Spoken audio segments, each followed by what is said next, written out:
Okay.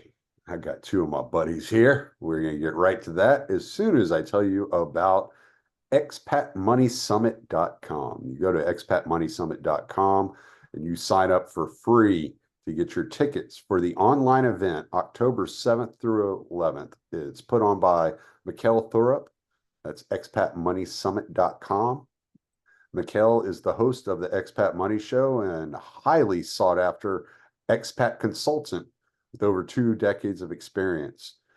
During the summit, you'll discover why international diversification is a must for those looking to preserve their liberty and wealth. Learn everything you need to know about crafting your perfect plan B, how to quickly acquire a second passport, diversify your finance offshore, invest in international real estate, and get in-depth insights on geopolitics from world-renowned experts. We got headline speakers like Dr. Ron Paul, Scott Horton, Mikkel Thurup, Doug Casey, Tom Woods, Tom Luongo. There's all kinds of Toms speaking, all kinds of stuff going on at the expatmoneysummit.com. So go grab your free tickets now for October 7th through 11th, expatmoneysummit.com. Also, Libertarian Institute is doing a fundraiser, as Connor Freeman can testify to. And I think right now, is it 20,000 or 10,000 matching funds at the moment? I believe we have 20,000 right now. 20,000 matching funds. So you can double your money. So as long as you donate less than $20,000. So, hold on to that 20,001. But yeah, go over to libertarianinstitute.org and donate. Keep us going. Keep the books coming out. Keep the podcast going, and keep us hiring writers. Now we have who's that? We have Jim Bovard writing for us now. Jeremy Hammond. Joe Sullis Mullins and Kim Robinson Kim and Robinson, Lori that's right. Calhoun. My buddy. I always talk to Kim. Kim and I always talk MMA because he used to fight professionally, and I'm a huge UFC fan. So that's all we ever talk about. So I forget he's a libertarian. He's so good on foreign policy. He's awesome. Kim's a great dude. But all right, so as you see, I got Connor Freeman here, and I have Mr. Dave DeCamp. So we're going to jump into some geopolitics. What are we looking at this election cycle? Typically, changing of the guard is typically quiet, but it's been so crazy this year. I just kind of assume that there's going to be some wild stuff that happens right around the time of the elections. I'm kind of guessing late October, early November, there's going to be a lot of activity. And so I wanted to have you two on because y'all keep up with that pretty well, and y'all are real knowledgeable on the subject. So I wanted to, I guess let's start off with Russia, Ukraine. So what are we looking at in Russia, Ukraine right now? Are they in the off season? Is it all frozen over right now?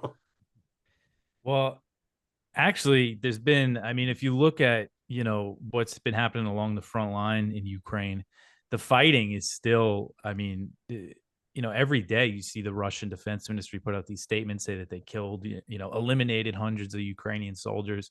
So the fighting is still very heavy. There's been a lot of Ukrainian, they've launched these small drones into Russia. They've really stepped that up. Russia's stepped up bombing the Ukrainian infrastructure. It's actually been really heavy fighting lately. It's just a lot less eyes are on it.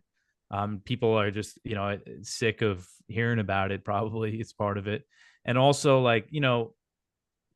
there's been all these kind of crazy escalations from NATO recently. Letting Ukraine use their missiles to strike inside Russia was a big one. So the risk is always there of some sort of big escalation. The American F-16s just showed up there. But right now, I think what the U.S. wants is to kind of just keep it going the way it is until November. They're not going to want. We've actually seen Zelensky start talking about peace talks, which is a big shift because his policy used to be no negotiations with Putin, no negotiations until Russia withdraws, which, that's not a realistic way to have peace talks. But we know Biden and Kamala, they're not going to want to end this thing. This is Biden's war. And if they, make Ukraine sign a peace deal to give up territory, that's not going to help them in November. A buddy of mine had texted me. I'm sorry, Connor, go ahead. Oh, I was just gonna say the Zelensky overtures towards Russia, which seemingly came out of the blue, I think are largely influenced by the indication that Trump is going to be the next president.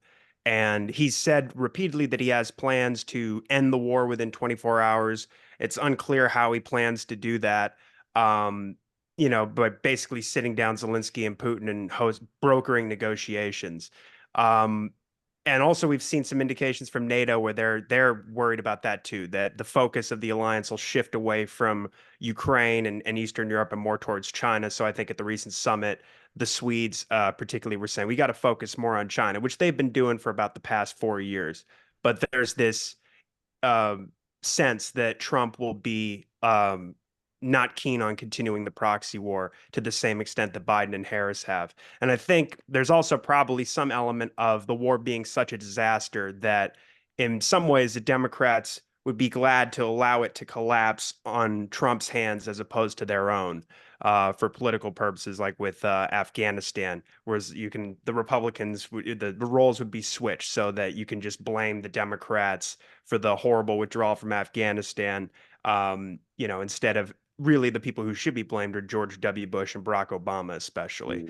Mm. But so, yeah, at the same time, it's a little bit curious to me because Trump's support for the $95 billion foreign military aid bill, which guaranteed 61 billion more dollars going to the Ukraine war to fuel the proxy war with Russia.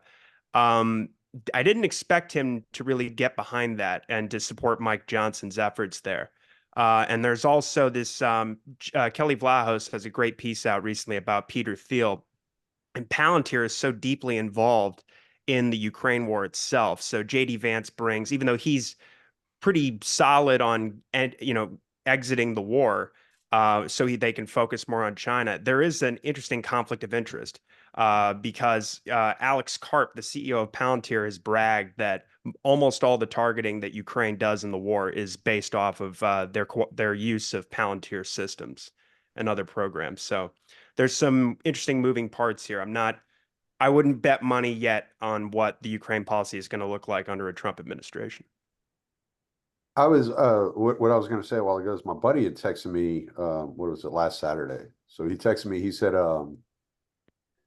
Putin just ordered all Russian corporations to relocate to eastern Siberia. I'm confident this is going to go extremely well, with the sarcasm there. My first thought was, well, they're expecting an attack. Like you move your industry, you move your corporations away from the bombing. So it seems to me like they're expecting some offense to be coming in their direction. Do we have any signs of why he would do that? Well, I mean, there's been a lot of attacks in Western Russia, which don't get too much attention. Specifically in Belgorod, which is one of the Russian oblasts that borders Ukraine. There's been hundreds of civilians have been killed there. I haven't seen any indication to think that something bigger is coming. I know that the U.S. signed off on them using the missiles inside Russia, but we haven't seen anything major since then.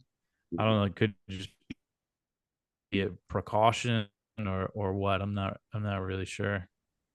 Yeah, we also have this issue of in the next couple of years, we're going to have formerly banned missiles, medium range missiles, Tomahawk cruise missiles being deployed to Germany. The U.S. is going to deploy them. Oh to yeah, Germany. that's actually a good point. If that because that's something moving the industry wouldn't just happen overnight. That's something that they could be considering. But I mean, that is a big piece of news that came out of the NATO summit that a lot of people I think missed, was them announcing that they're going to send these new missile systems to Germany that used to be banned under the INF treaty that Trump pulled out of in 2019. These are Tomahawk missiles that are nuclear capable. The U.S. didn't say they're going to send nukes, but it's certainly a possibility. And this seems to be the thing that has pissed the Russians off the most out of what came out of the NATO summit.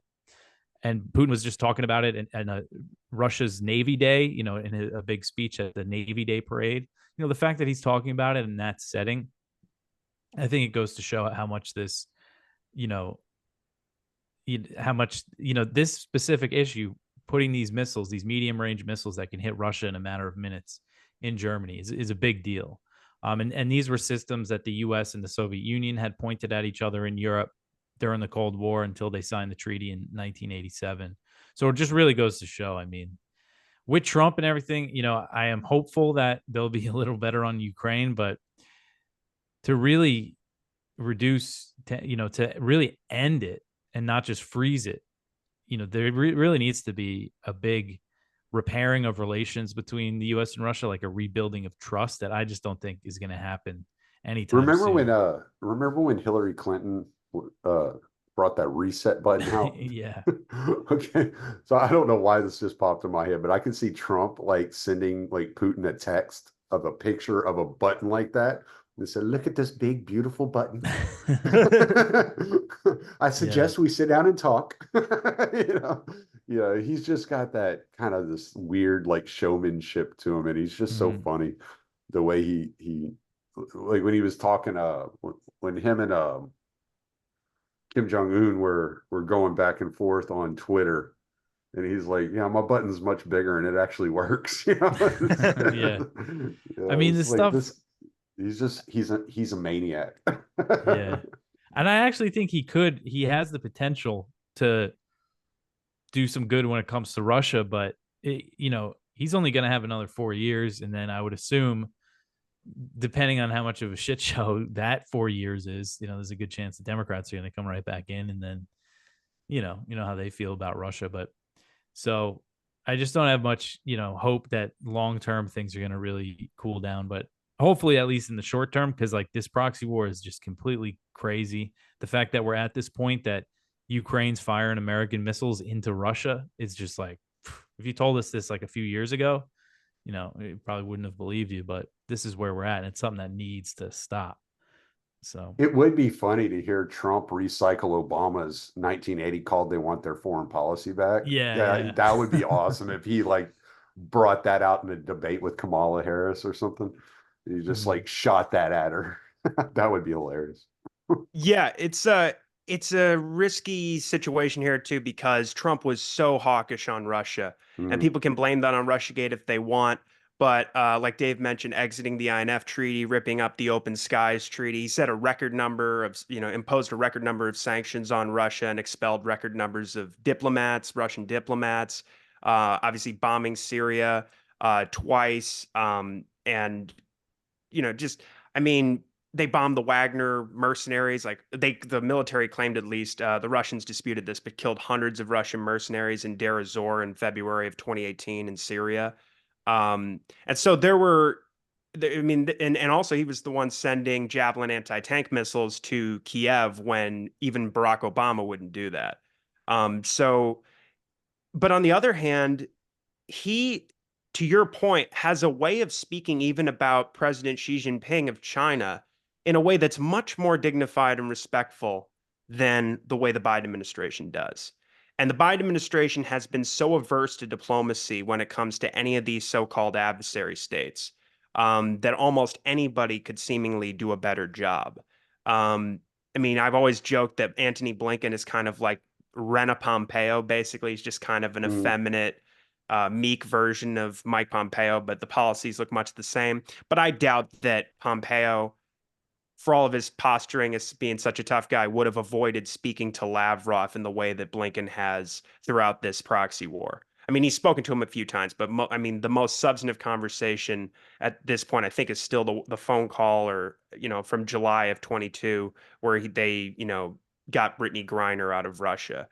The rest Mhm. of it has been sort of brief meetings on the sidelines of like international summits and stuff like and things like this. And I don't think Trump would have not spoken to Putin by now had the proxy war started under his watch. And frankly, Trump's policies of NATO expansion and ramping up the NATO military exercises on Russia's borders and off their coast, and continuing the policy of integrating Ukraine into NATO in all but name. Um, these are the same policies, and a lot of his Middle East policies are what led to the two current wars that he's claiming would have never happened on his watch.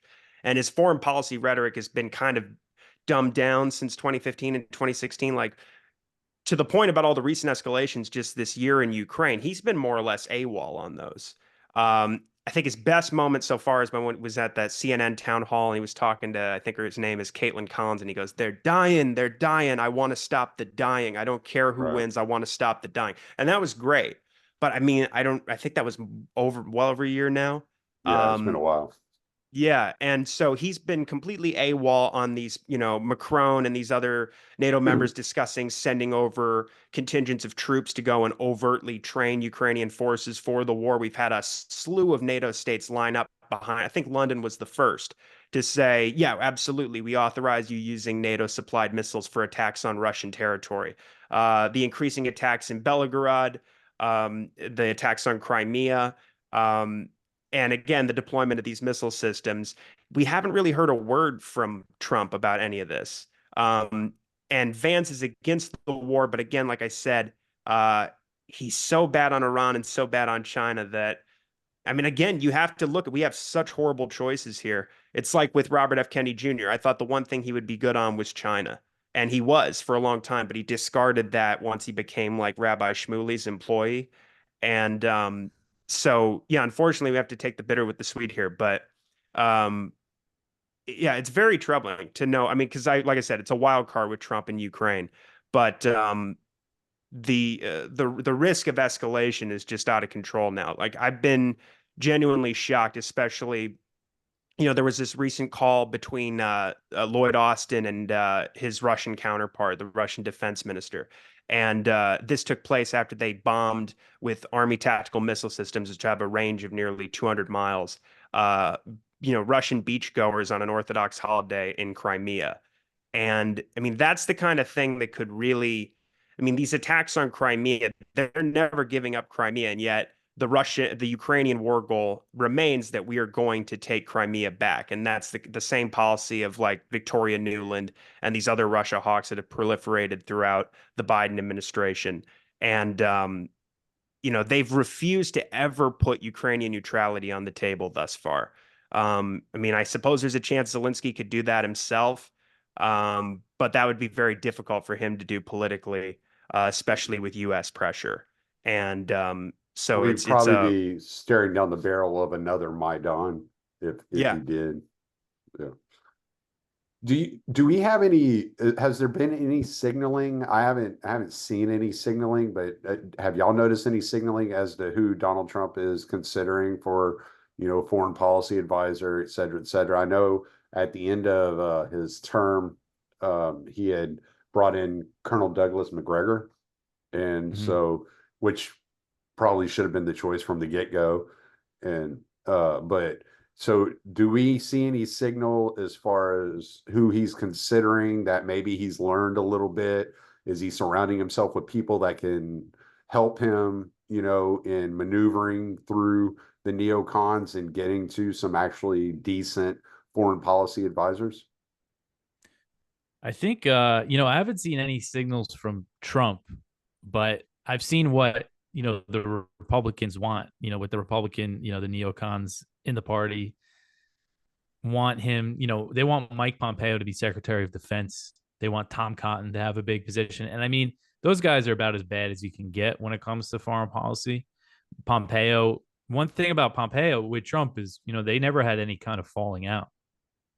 Pompeo always stayed like very pro Trump, even though he's a total neocon in every sense when it comes to, I mean, everywhere, when it comes to Ukraine, China, Israel, he's about as bad as you can get. So I'm worried that he is going to end up in there, but I haven't, maybe you guys have, I haven't seen anything like from Trump's team or like from, I did see there was an interview. It was like a radio interview. Someone mentioned Mike Pompeo, Tom Cotton, and a few others, really horrible people, and Trump said, "Oh yeah, they're being considered for spots on the team."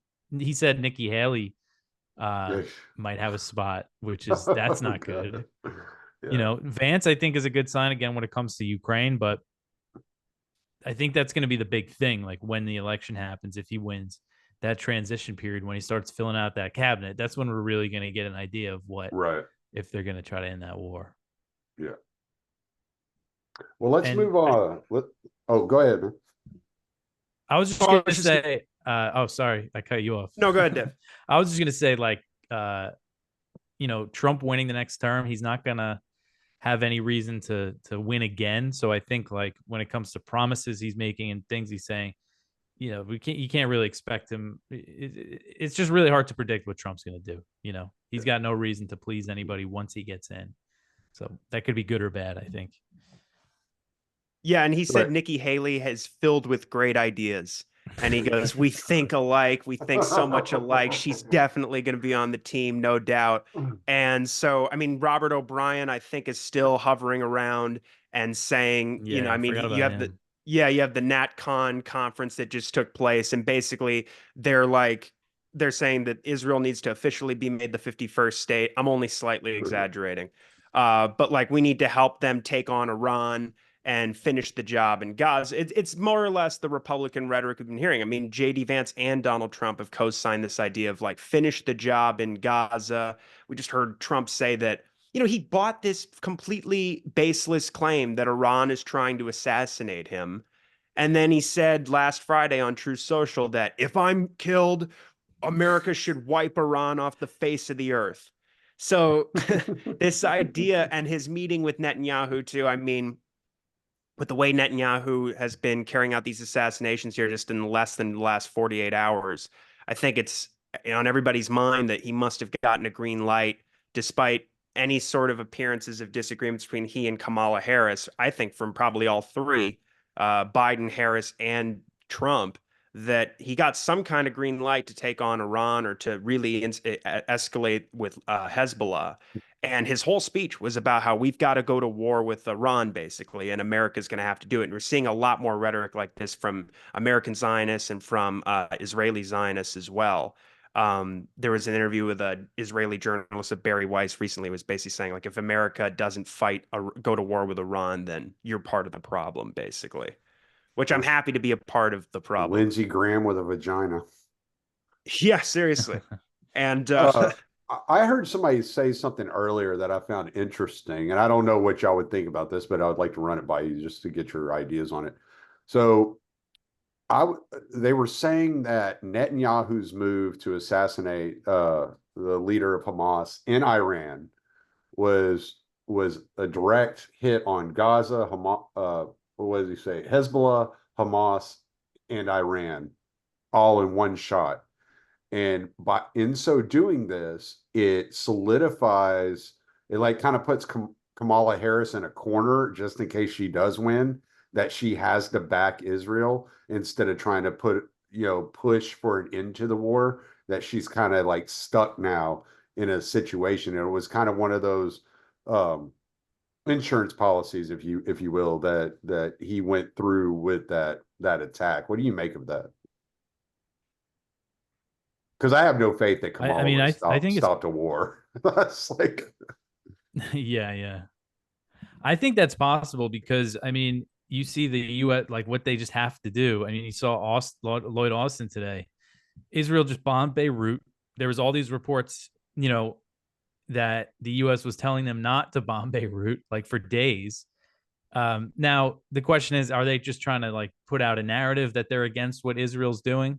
I think that's possible, but also I don't think Kamala Harris and Joe Biden. I mean, who knows what Joe Biden thinks, but I don't think the Democrats in power right Joe now. Biden didn't know what Joe Biden thinks. Yeah, exactly. I don't think that they want a big war in the Middle East right now. I find that hard to believe. Maybe I don't know, but so I think that is possible that they're putting them in the corner because, of course, no matter what cause, if Iran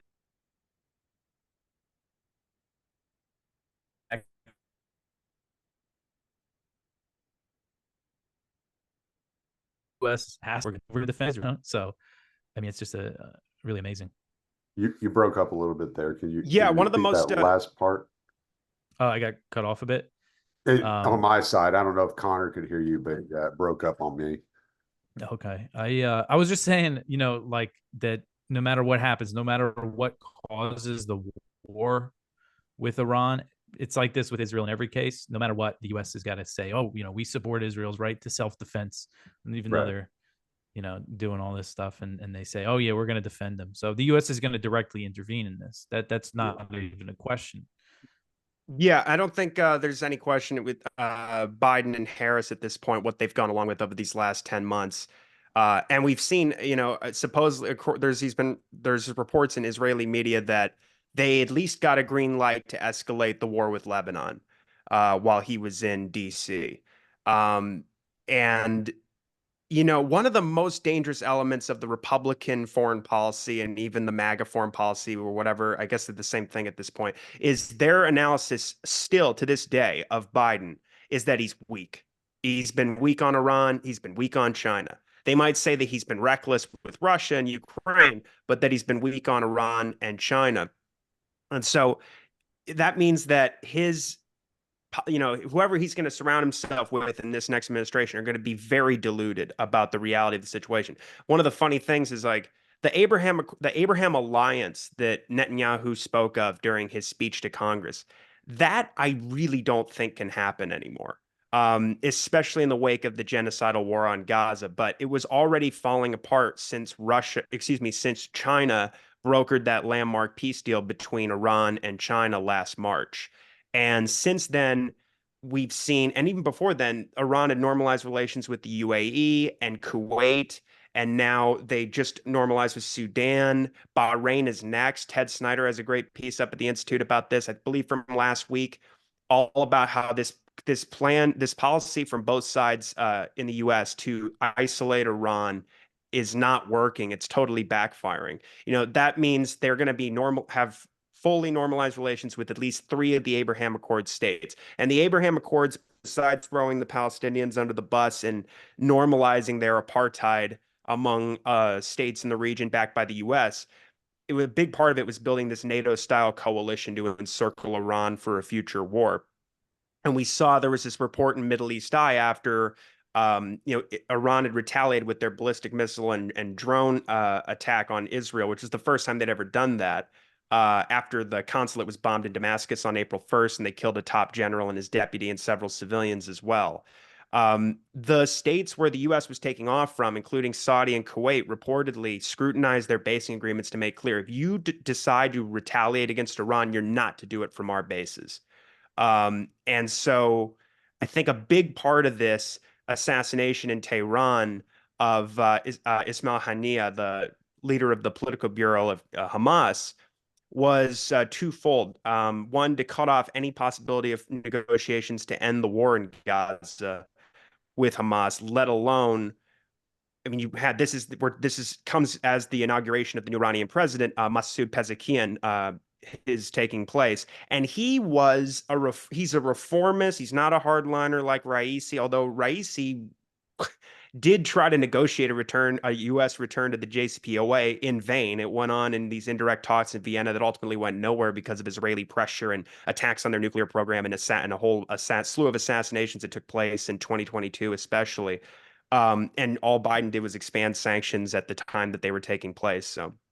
But he wanted to negotiate directly with the U.S. He wanted to cut out the intermediaries and get the U.S. back in the JCPOA. Javad Zarif, who was the foreign minister under Rouhani, who negotiated the deal, is going to be a part of his government, was a strong supporter of his campaign. There were a lot of signs that this could open a window for substantive diplomacy with the U.S. and Iran. And immediately, the John Kirby, the spokesman for the National Security Council, just came out and completely dismissed out of hand the possibility of any talks with Iran, and basically thumbed his nose at Pezeshkian and this new government coming to power. Like, what difference does it make? Iran is a lost cause, and they're an enemy state. And this basically means, unfortunately, and Trita Parsi has been warning about this all day since the assassination took place, that this really does possibly close the door on any possibility of that. And it certainly wasn't going to happen under Trump, and Biden's been so much worse on Iran, but the Iranians have been very careful about not escalating to full all-out war with the U.S. And there have been indirect talks taking place in Oman. They were the ones, along with Baghdad, who pressured the Iraqi militias to stop striking American bases in Iraq and Syria in response to the war on the Palestinians. So they don't want this. I don't think the states, increasingly, there's hardly any Arab states in the region that want this war either. happy. Big part of that report from Middle East Eye was that Saudi and these other countries are happy with the newfound economic cooperation with Iran. They don't want to throw that away. And really, you just have the U.S. and Israel can't fight Iran by itself, and they probably can't fight Hezbollah by themselves. So they're going to need the U.S. to fight both of those wars for them, so they can finish, seizing the rest of Gaza. They've already taken 26%, and I'm pretty concerned that a similar war is going to take place in the West Bank in the not too distant future. So, even if the U.S. doesn't want it, Netanyahu is very adept at manipulating, our ruling class, and I think that if he wants to, he can easily pull the U.S. into a war, where they just are. I mean, this is going to probably be worse than the last 20 years of the terror wars. Millions killed and trillions of dollars spent, tens of millions at least displaced. It's going to be a complete disaster, but that's seems like what Netanyahu is bent on right now. I was okay. So I saw this attack on the leader of Hamas, and my first thought was Saudi Arabia and Israel were in the middle of the talks, the Abraham Accords, trying to come to a peace deal whenever Hamas attacked Israel, and then that kicked off the war. From what I understood, that ended the talks. Like Saudi Arabia is like, no, we're not talking to you. Like while you're doing this, while you're in that war with Muslims, we're not going to have a conversation with you. And then Saudi backed out of the SWIFT system. Is that correct? They dropped the petrodollar, or they're considering it. I think they've just opened up trade with other currencies. Okay. But nothing like major yet. Okay. Well, so what I kind of thought was this play that Israel made to kill the leader of Hamas in Tehran on Iranian soil was kind of like a suck-up play to Saudi Arabia. That's the way I looked at it, right? Because I know Saudi Arabia and Iran, they don't see eye to eye. And so that was kind of the way I was looking at it. Like maybe they're trying to, lean on Saudi Arabia a little bit. So it's showing like Hamas is like, it's solidifying the links between Hamas and Iran.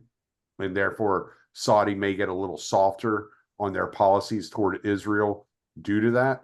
But I could be completely wrong about that. I was just kind of examining it from outside looking in, just going, I wonder if that has anything to do with anything. I think, it could have the opposite effect just because of, what we've seen with the Saudis lately is they don't want anything to do with appearing like they're defending Israel or that they're on Israel's side, even when they're bombing their enemies. I mean, the Houthis in Yemen, the U.S. has been bombing them. Israel just bombed them, and Saudi Arabia is saying, we're not letting our airspace be used for these strikes. And they were just at war with them, like a year and a half ago, like a real serious war.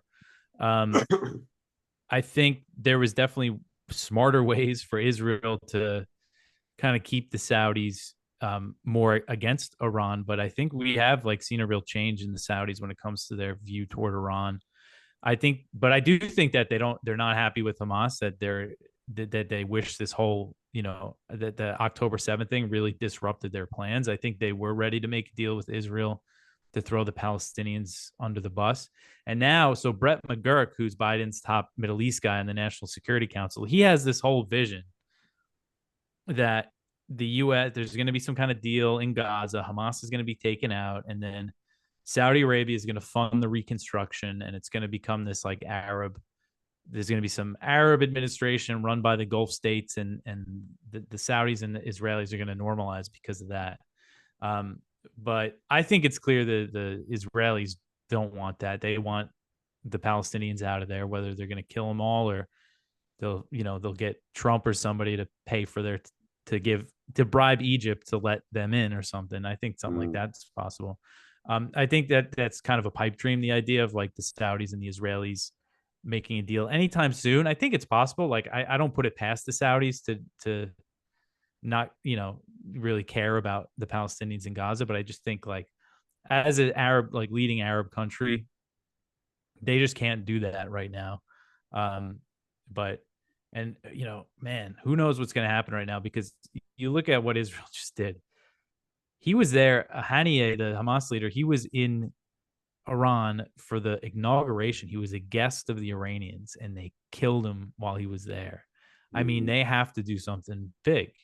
Like, and you see the Ayatollah is saying that. There's a report in the New York Times that says he has ordered a direct attack on Israel. I think it's kind of weird. Why would the Iranians go to the New York Times with that first? Maybe they're kind of trying to choreograph what they're going to do, so then the U.S. has plenty of time to intercept the missiles like last time, because last time it was clear they weren't trying to do too much damage. But Right. I don't know. I feel like something big could happen. And if it's attack from Iran, Hezbollah, the militias in Iraq and Syria, if the Houthis get in on it, it could be something pretty huge. I don't think I don't see indications right now that the Saudis want any more acrimony with Iran. I think the relationship is moving in a decidedly different direction, at least for now. You've got the peace deal with the ceasefire deal with the Houthis was from April of 2022, and there haven't been strikes back and forth since then. U.S. sanctions are preventing the deal from being implemented. I know there was a report about the Russians discussing about providing more advanced missiles to the Houthis to counter the U.S. as a response to escalations in Ukraine. And I guess the MBS said, no, I don't think so. I don't want you to do that. But MBS was saying, yeah, I believe only like a week or two before the October 7th attack. And I wrote up the article at the Institute, but he was on an interview with Brett Baer on Fox News. And I was actually shocked to see, because I didn't think things had moved that fast. He was going, no, we are closer and closer to this deal normalizing with Israel every day. And Yeah, I was really surprised by that. I remember. yeah, because I mean, it always seemed like so far-fetched. I mean, not that there's any like moral character here on any of these sides, with the US, Saudi, or Israel, but I mean, we knew, I mean, popularity of the Abraham Accords deals was going down significantly since Netanyahu took power at the end of 2022. In the UAE and Bahrain, especially with Bezalel Smotrich saying things like there's no such thing as Palestinians, there's no such people as the Palestinians, the raids on the Jenin refugee camp and airstrikes being carried out for the first time in more than a decade in the West Bank. And they were killing record numbers of Palestinians, and all these things were very unpopular with Arab populations. And now you add 10 months of a genocidal campaign. So the talks, from my understanding, they have continued. Mostly, I think the Americans are keeping them on life support. Both the Republicans and the Democrats seem committed to this idea of giving Israel its cakes, letting it have its cake so it can eat it too. Ethnically cleanse the Palestinians, maintain at least the apartheid state in the West Bank until they can do some sort of full annexation or another Nakba. And then in the meantime, we'll help you normalize. We'll, get the American taxpayer to spend all this money on all these weapons for these states, and we can do other diplomatic favors for them, and we'll help normalize your Zionist apartheid state in the rest of the region. And Tom Freeman was practically having wetting himself in the New York Times before October 7th. He is like, oh, this is going to be the one. If they can normalize the Saudi Arabia, they can ingratiate with the whole Islamic world, and we'll be able to curtail China's influence in the region. It'll be Biden's big foreign policy win. So the talks have continued, but with much less enthusiasm. And I think the Saudis have basically said, like, we need to see some substantive moves toward a two-state solution if we are going to do anything like this. And they have quite a sweet deal on the table from the U.S. I mean, it's like a mutual defense pact on the lines of the kind of agreements we have with the kind of commitments we have with South Korea and Japan, assistance building their a nuclear energy program, and as well as more and more advanced weapons that they didn't previously have access to. But like Dave said, I mean, politically, it seems so far fetched. And again, the attack on Soleimani, General Qasem Soleimani, he was on a peace mission in the early sort of rounds of talks, indirect talks that were leading to a normalization deal, a peace deal between Saudi and Iran. And that's one of the reasons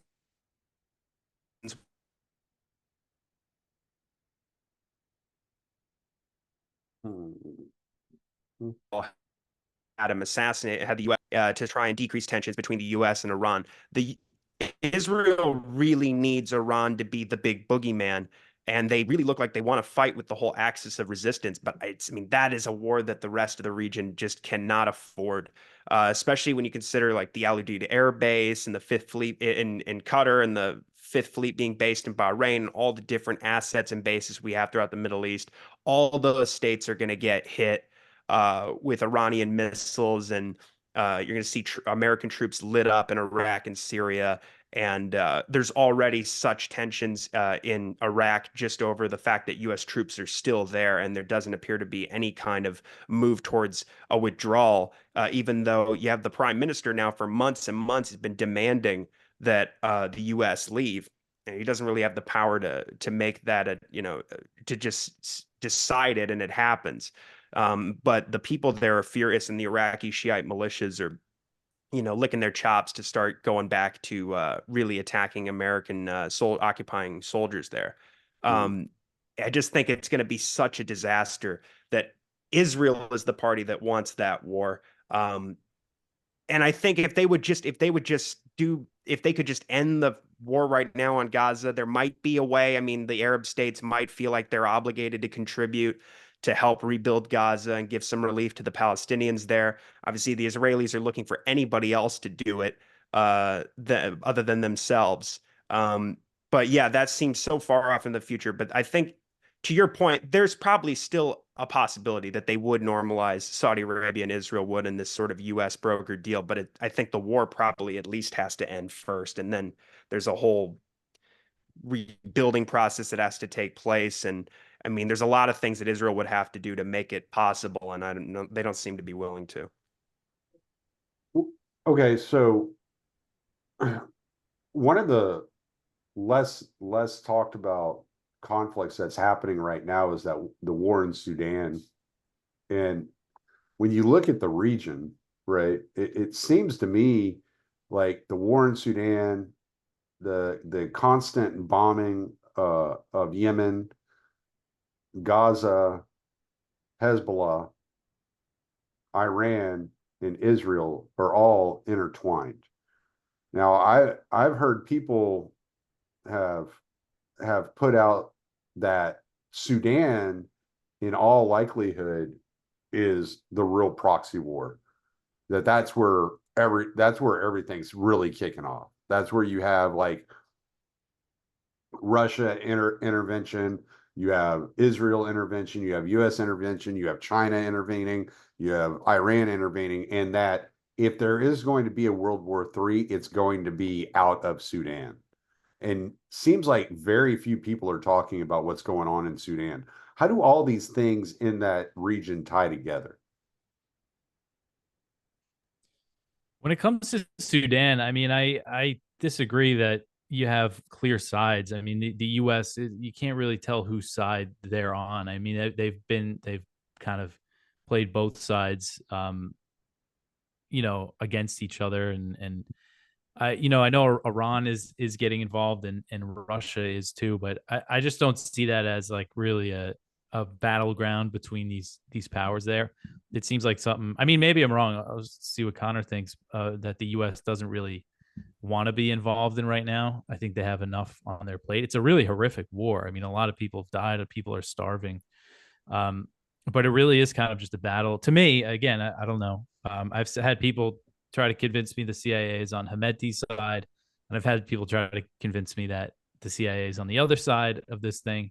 For me, it's hard to tell, but it is close. I mean, it's very close, and I know Iran and Russia have been involved there, but I don't know. Maybe Connor has more insight on that.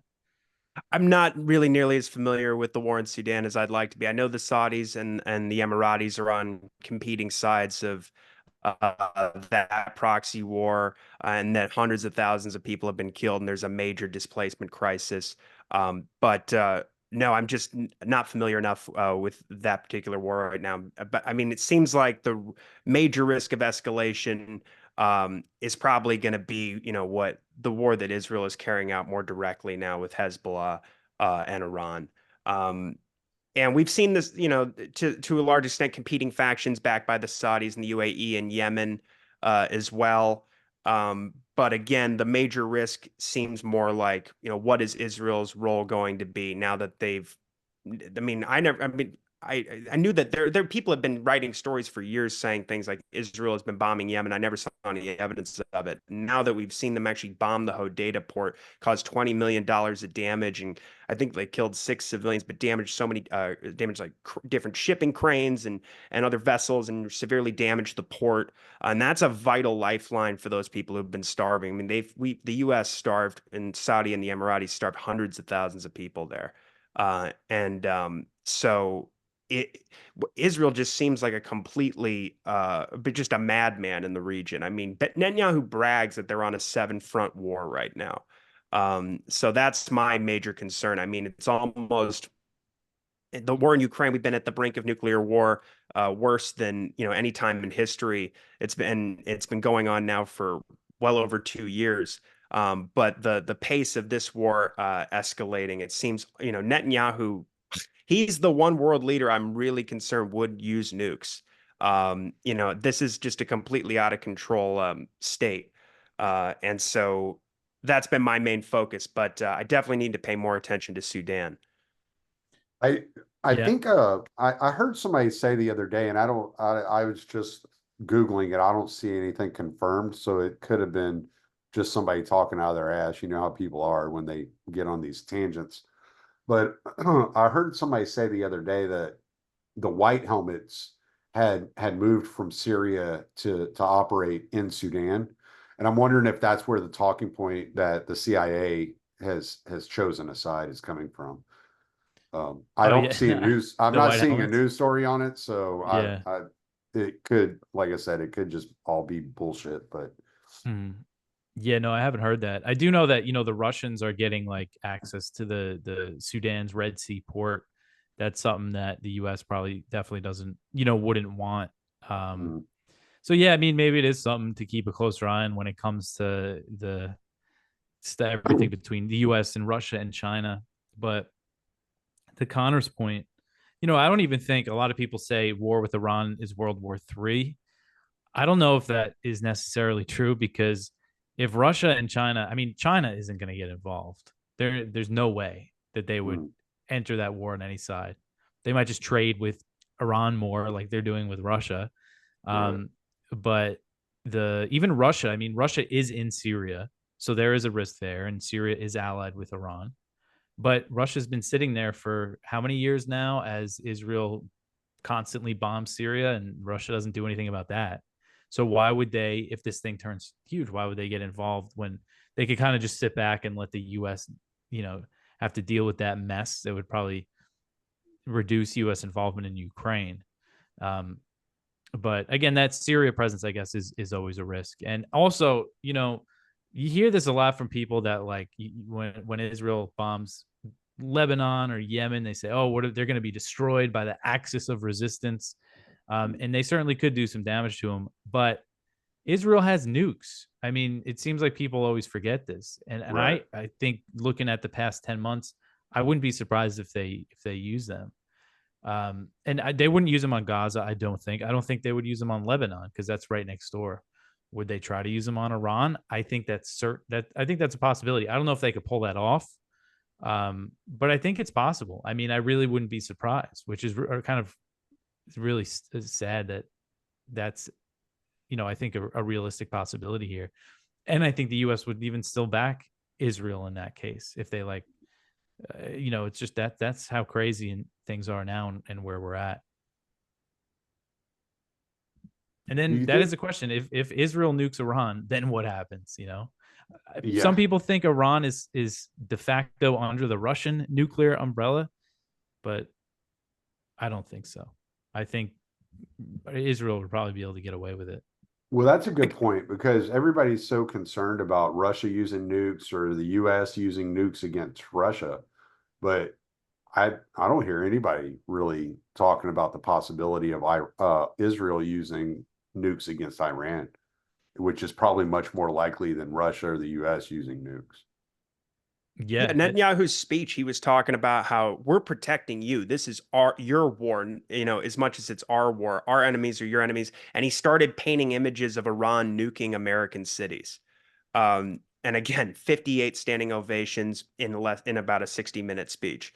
Um, I've always felt that, Russia could provide support to Iran in a war with the US, maybe not even to the extent that the US has been backing Ukraine.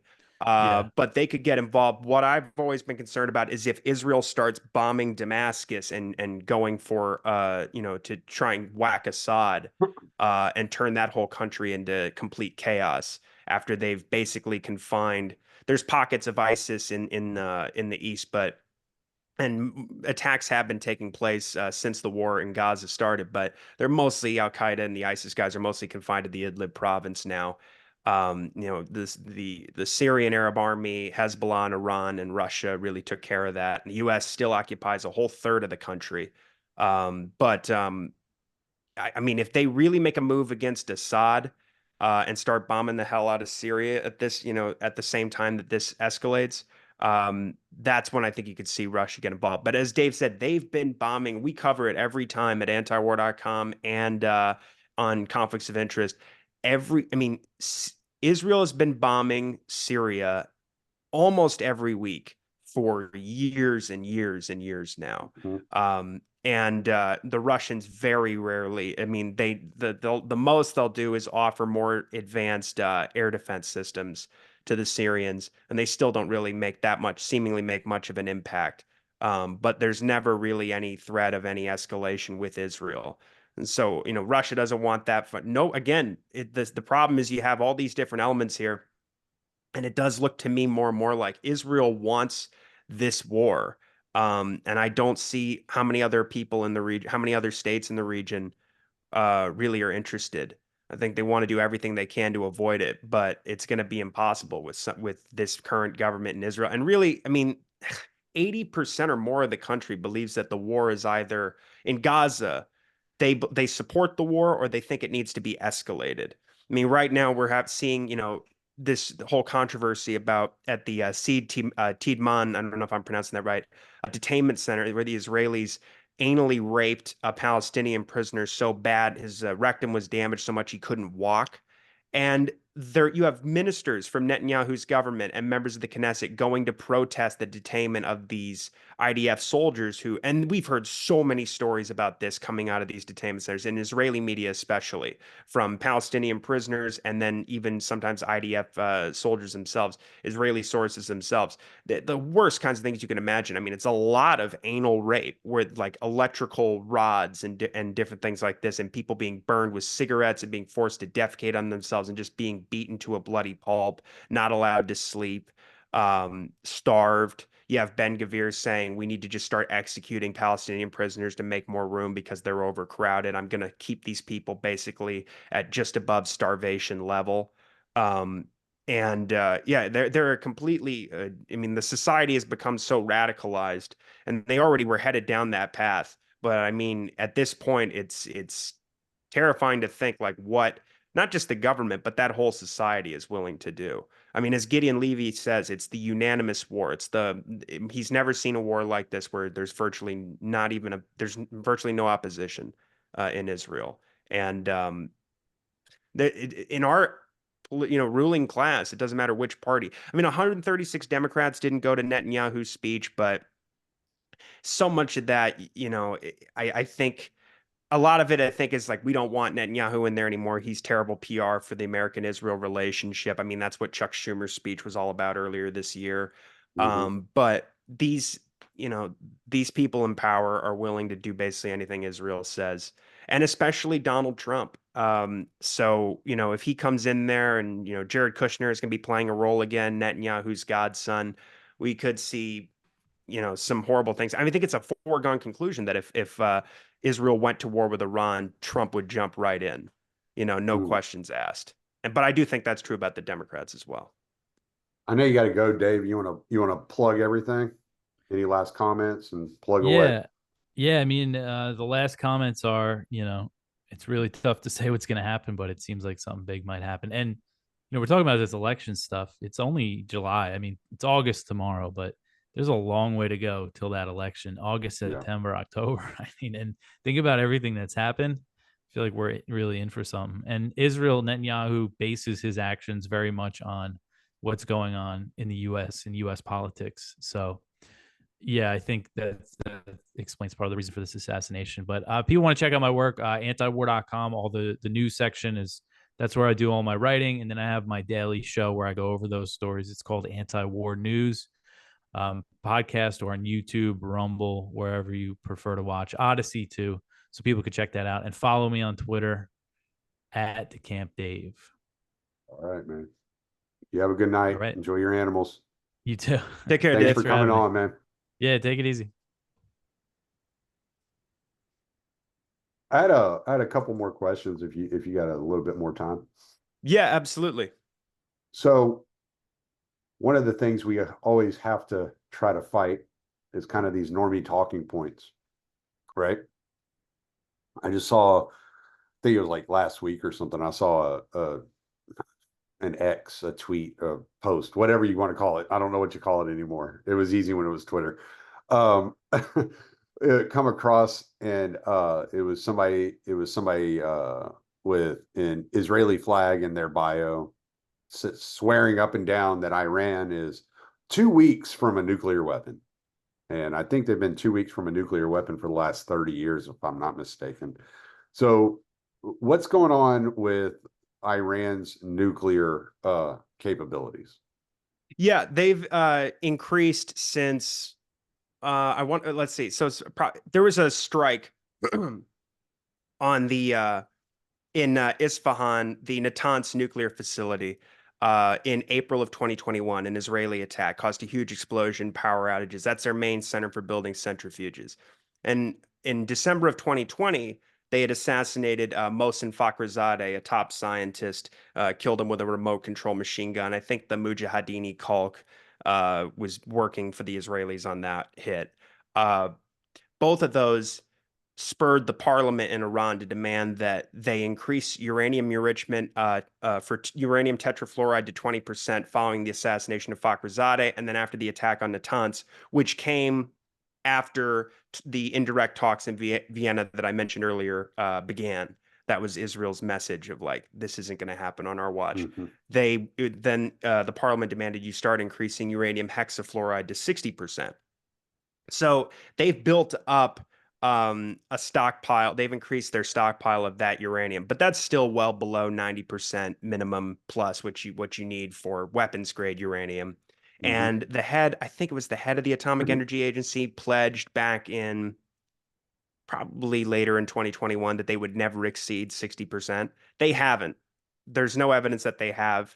And even our own, DNI, when they put out their threat assessment report earlier this year, acknowledged that one, Iran is not seeking nuclear weapons, and two, the only reason they're doing that with the uranium is for leverage in negotiations to have sanctions lifted, which is what pretty much everybody knew, but it's nice to have them codify it in their own words. Iran has been a member of the signatory of the Non-Proliferation Treaty and had a safeguards agreement with the IAEA for more than 50 years. They remain in compliance with the JCPOA for even a year after Trump unilaterally pulled out of it in May of 2018. And that was the most comprehensive nuclear inspections regime the IAEA has ever implemented. So again, it shows a willingness to, submit to these more stringent restrictions in exchange for reasonable relations with the West. They never got those. I mean, Obama never lifted the sanctions that were promised. And that's another part of the propaganda where they pretend that we lifted all these sanctions and now Iran is, arming all these terrorist groups against Israel and they're racing toward a nuclear weapon. But the CIA, like all throughout Biden's administration, even though he's continued to expand sanctions, hasn't returned to the JCPOA and has overseen all kinds of escalations that Israel has led against Iran. And Trita Parsi has said Biden's been so much worse because he's been out there saying, we give Israel a green light. If you attack Iran, we've got your back, which is worse than what Trump or Obama or Bush ever did, as far as, putting that out there. But yeah, the Iranians, the assessments from the CIA throughout Biden's term have been they're not seeking nuclear weapons. Our nuclear posture review confirmed the same thing. Even the National Defense Strategy from the Pentagon, I believe, also said the same thing. In fact, nobody covered that in the mainstream media. Ted Snyder did at antiwar.com, but nobody else did. And so, I mean, there's really, and the IAEA just confirmed it again. I think Rafael Grossi, the director, just came out and restated that. And so there's really, I mean, what they're saying is they have more highly enriched uranium than they used to and in higher quantities. But that's totally the result of the Israeli attacks, assassinations, and American pressure, and this obstinance from Washington to re-enter talks. And Iran made so many concessions throughout those talks under Biden. We covered them week by week on conflicts of interest, but ultimately nothing came of it. And now we're seeing, more and more strikes from Israel inside Iran, and now there's going to be more Iranian strikes against Israel. And so I expect to see, especially with the Israeli influence on our politicians and the press, a lot more hype about Iran racing toward a nuclear weapon, even more than usual. Okay, and one of the other things you'll hear going on in the mainstream kind of media circles is they talk about um, how how do you say it? How terrible the Palestinians of Gaza are, and the reason that Jordan and Turkey and all these other countries won't take the Palestinians of Gaza as refugees to their countries is because they're so terrible and that they're going to cause all these problems and all these terrible things are going to happen if they are actually freed from Gaza and not kept in this open air prison. How do you respond to something like that?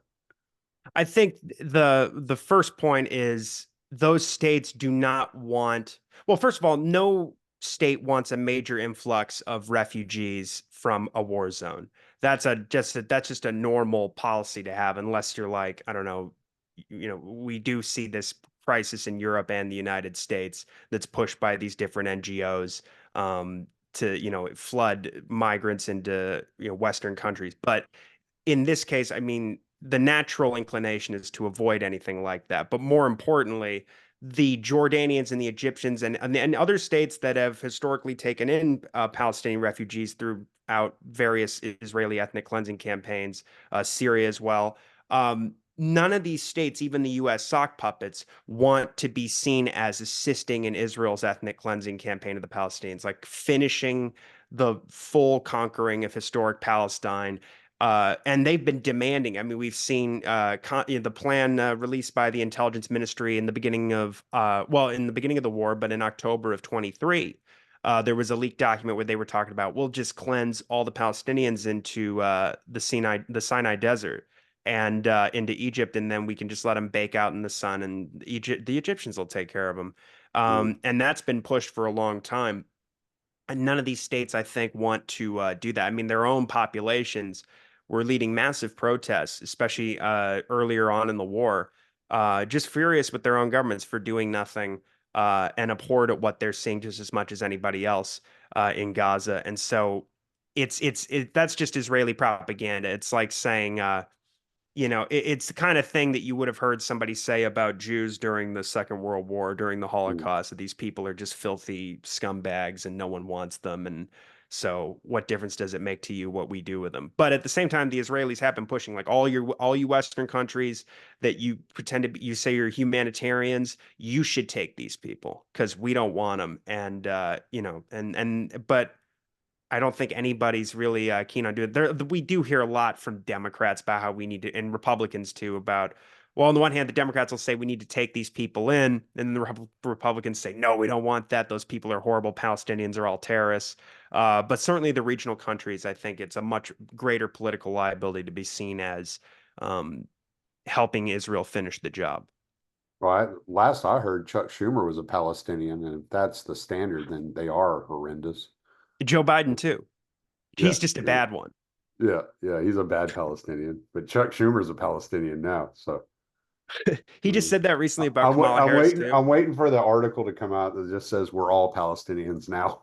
Yeah, seriously, that might be one all right. But he said about Kamala Harris recently, he goes, she's he called her a Palestinian too, and he said after the semi beef that came out, it seems like such political theater, but I think the issue is after the meeting with Netanyahu and Harris, she came out and said, I have this ironclad commitment. I don't know if she said ironclad, but we have a staunch commitment to Israel. I always have my entire life, from fundraising, the planting of trees in Israel, to my time in the Senate, where she was a darling of AIPAC, Mhm. and to my time as the vice president. I've always had this commitment to Israel and its security, and we will help you defend yourself against Hezbollah, Iran, anybody. But she said, but we need a ceasefire deal now. She said, to end the war. I think that's the real issue. And she said to get the hostages home. Well, to give like anybody an idea of like where that, what even the hostage, what does that even mean to our political class? Family members of the hostages attended Netanyahu's speech to Congress wearing shirts that said "Seal the deal now," and they were arrested.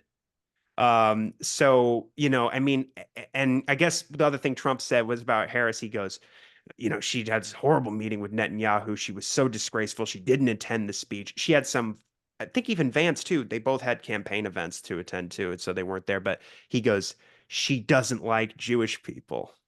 And she's married to a Jewish She's married to a man. Jew. Yeah, So she's that's probably, funny. Biden's a bad Palestinian and she's a bad anti-Semite.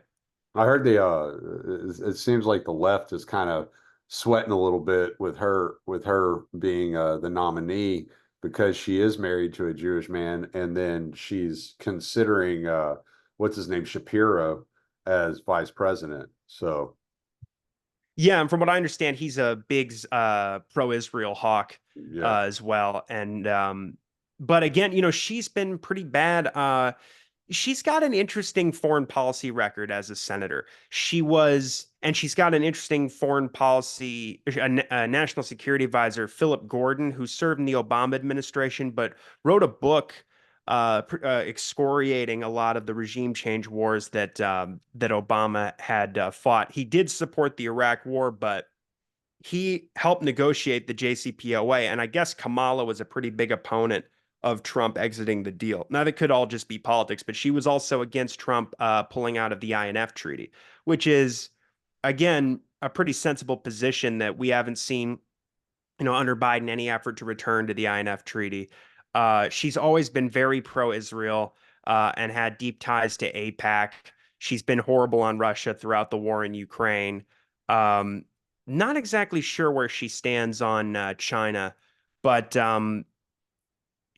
I mean, so much. She seems so vapid, that it's hard to take any of these anything that could potentially be good seriously. Like, I don't think if she came to power, she'd be like, what about that INF treaty? Have we looked into right, getting back yeah. into that or anything, so, or let alone the Iran deal? And I guess she was one of the Democrats who was saying we need a longer and stronger deal, which was not ever going to work. They were saying we'll use the Trump sanctions as leverage to gain more concessions from Iran. But Iran's deal was, you enter back into the deal because we're still technically in compliance. Articles 26 and 36 allow them to do the things that they've done with their energy program. Like, they were confined under the deal to only 3.67% enrichment. But the fact that they have gone to 20 and 60, they're allowed to do that. If other signatories of the deal they've abrogated their obligations to the deal, then Iran is allowed to do the same thing. And so the longer and stronger deal was meant to be, remove some of the sunset clauses and just, increase the restrictions. And I think there's talk of, extending kind of an arms embargo. I forget exactly what they were looking for, but Gareth Porter wrote a great piece like before Biden's team came to power and said, like, this is a poison pill. It's never going to work. Mhm. And so on the one hand, she was against Trump leaving the deal, but at the same time, she seemed to have been on board with the Biden policy, which was if we're not able to pressure the Iranians into bending over, then we don't want to return to the deal anyway. Like, we'd rather just maintain the Trump policy, and they've escalated beyond that. So, and she hasn't said a word about it. But yeah, I could see that the left, it's been fun watching, not fun, I shouldn't say that, but it's been uh Entertaining. It's been, yeah, and it's made me happy to see the left go to war with the liberals over Gaza, because that, I mean, the fact that you've had all these protests, again, don't agree with any, everything that the protesters are doing, but it's probably the biggest anti-war protest movement we've seen since the Vietnam era. And it's put a lot of pressure on the Democrats. I think that's one of the reasons why you saw 136 Democrats not attend, House reps and senators not attend the Netanyahu speech. And there's been sort of even on the right, we've seen some increasing anti-Israel sentiment, not just from like the Groypers or those kind of like Nick Fuentes types, but from just other people on the right. And it seems like it's more pronounced on the left. There really does seem to be a civil war there. And I don't think they're going to support Harris. There's a lot of people who, Genocide Joe was completely out of, it was unquestionable they weren't going to support him. But I don't think Harris fares that much better, because her name is on the byline just as much as his. Yeah. And they can try and throw out this thing, and you actually sat with me, and it seems like to me like theater, and I think people can snuff that out. And like I said, she has a very pro-Israel record, so people are, and especially if she has some vice president who's like a real overt hawk and can't help himself, that'll just damage her chances even more. Yeah, I I lean towards support of Trump just on the fact that we kind of know what we get with him foreign policy wise. I have a feeling if Kamala Harris is elected, it's going to be more of the same as far as the Biden administration goes. It's going to look real similar to Obama or Biden in office, and Yeah.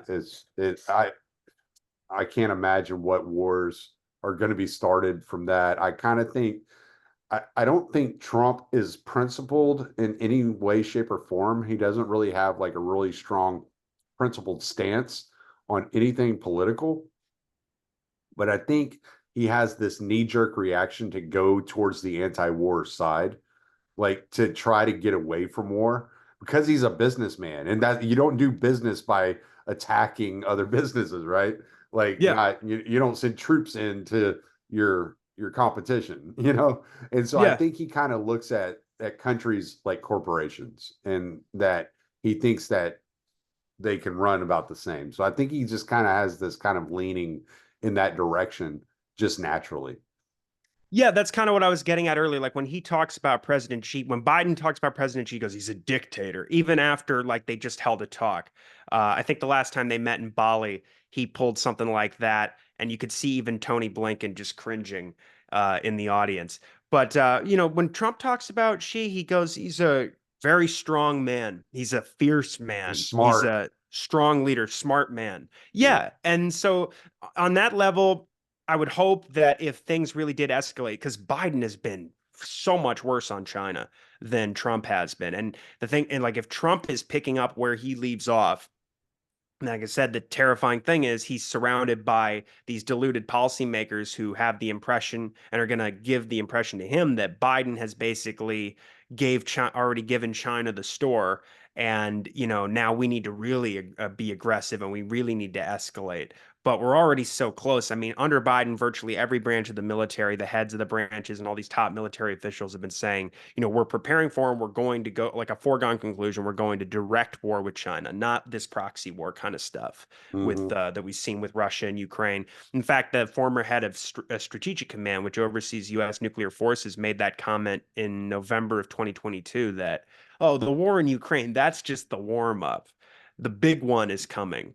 And so with China, I hope that if things did escalate to where we really do get to the brink, because I mean, Biden has done away even with strategic ambiguity, and they've given the Biden administration is several top officials, including Avril Haines, Biden himself, Kurt Campbell, the heads of Indo-Pacific Command, have said that they're going to war with China if China attacks Taiwan, and the only reason they would do that is because of the increasing military support. We're providing military aid now, billions of military aid, which was even Trump didn't do that. It's been Mm-hmm. unheard of since we severed relations with Taipei and recognized Beijing. Um, and we have at least 200 troops on the island right now. We train, they expanded National Guard training programs where we're training Taiwanese forces for war, even on U.S. soil. Um, and there's been a myriad of other escalations. He vastly increased the deployments of uh, aircraft carrier strike groups. He's expanded all the alliances like with AUKUS and worked on strengthening the Quad and building like a trilateral military pact with Japan and South Korea, increasing cooperation with the Japanese, eyeing China. They just gave $500 million of military aid to the Philippines after the Philippines and China seemed to come to some sort of an agreement to decrease tensions in the South China Sea over the Second Thomas Shoal. But Blinken and Austin are there right now saying we're going to have a new intelligence sharing agreement. We're investing more into these bases we've built under Biden, some of which are very close. They face Taiwan. And so, yeah, they've just increased the American military footprint, sailing, at least for the first couple of years, they were sailing warships through the Taiwan Strait every month. And Biden had, was flying by 2021, they were flying more than 2,000 sorties of American spy planes, sometimes, very near China's coast in the South China Sea, the East China Sea, and the Yellow Sea.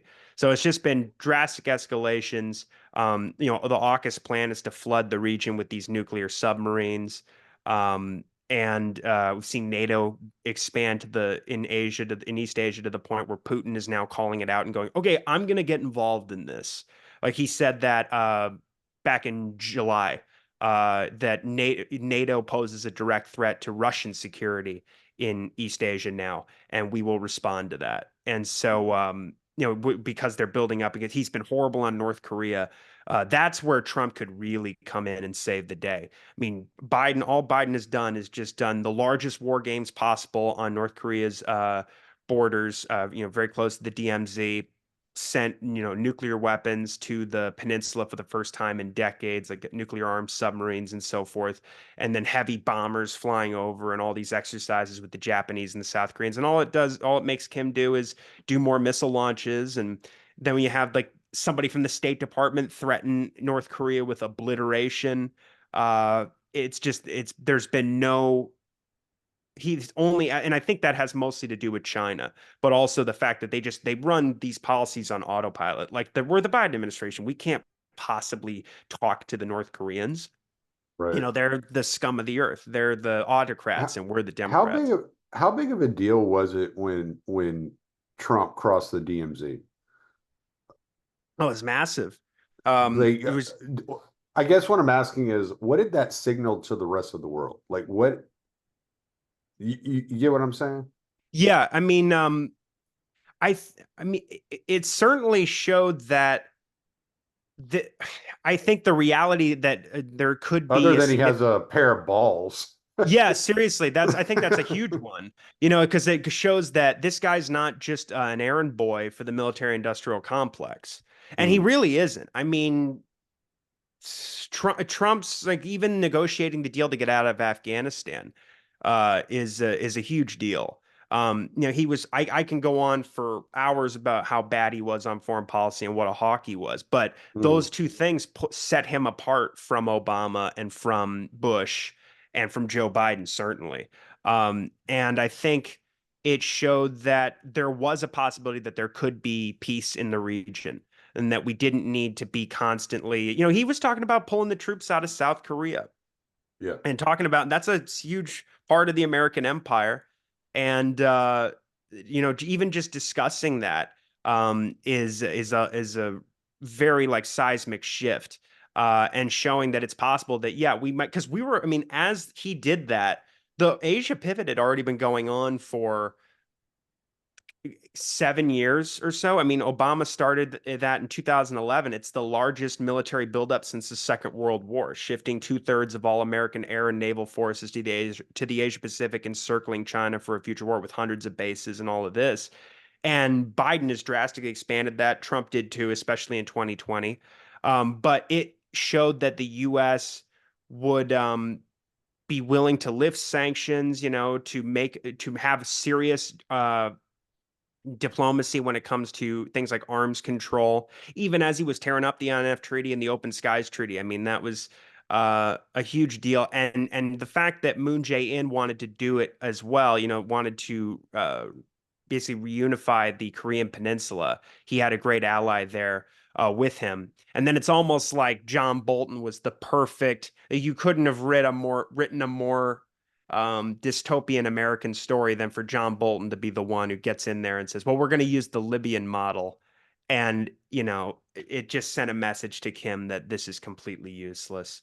And we've been down this road ever since. But I think it does show that basically that there's a possibility of the U.S. making peace with these adversaries that we've told that there can never be any sort of decrease in tensions with. We have to just prepare for war, strengthen our alliances, and if necessary, go to war with these. And it's this ideological stuff where we pretend that we're all about democracy and human rights, and everybody knows it's just a complete lie when our biggest allies in like the Middle East, for example, are Saudi Arabia and Israel.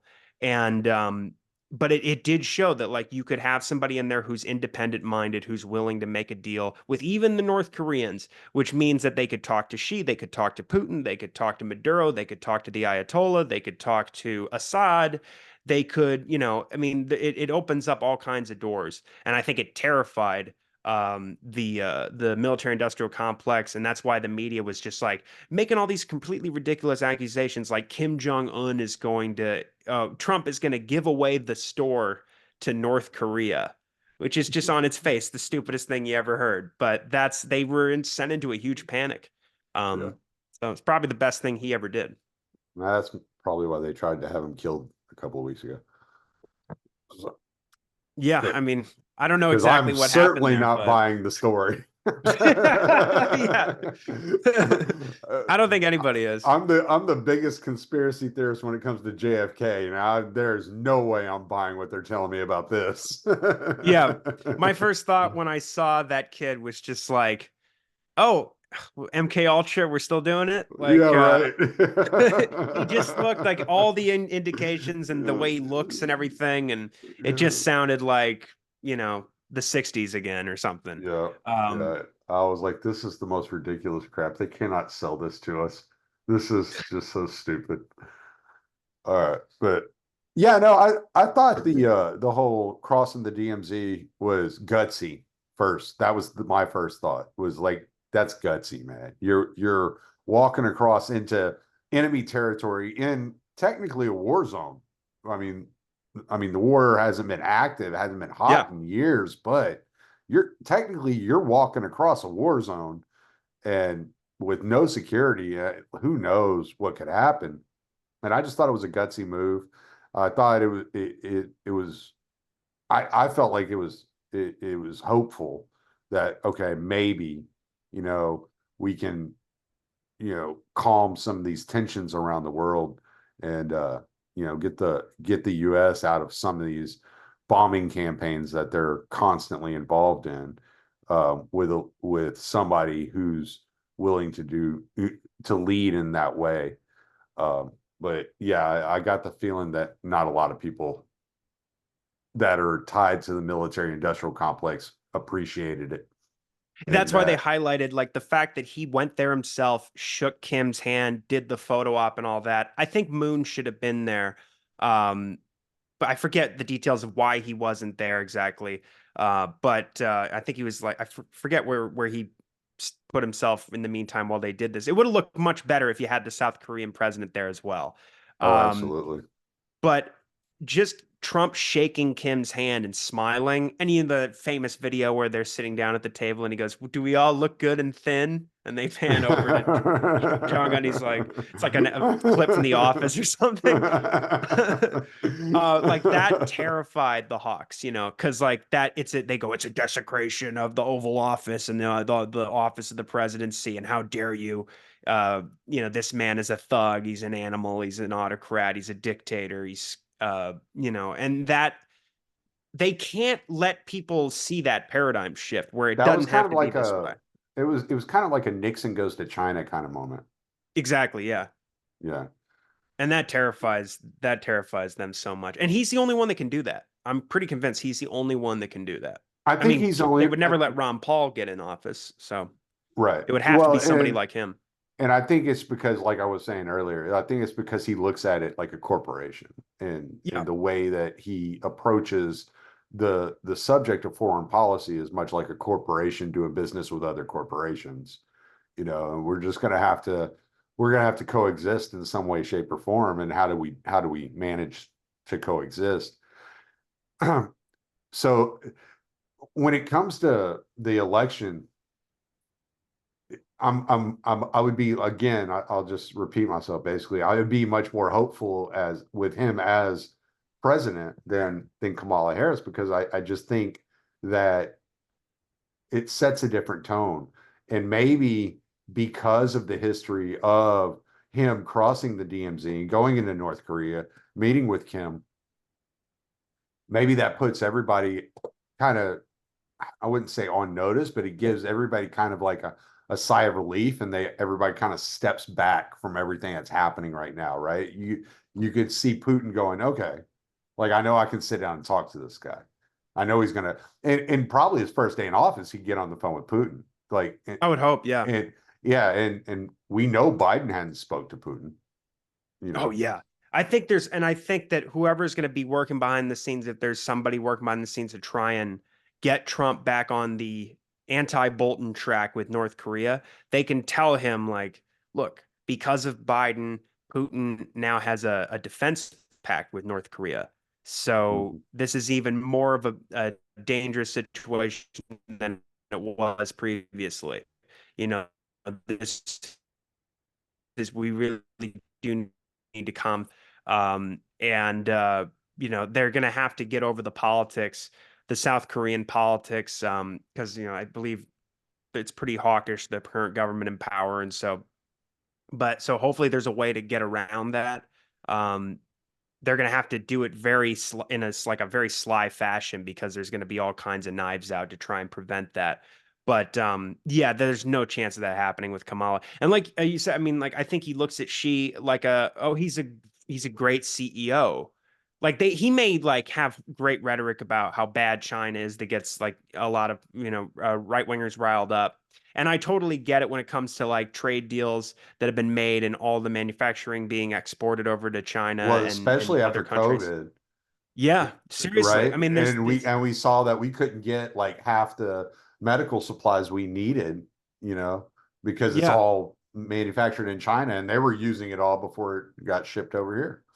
yeah, which is why I think like we're not going to get any sort of like a libertarian free market regime.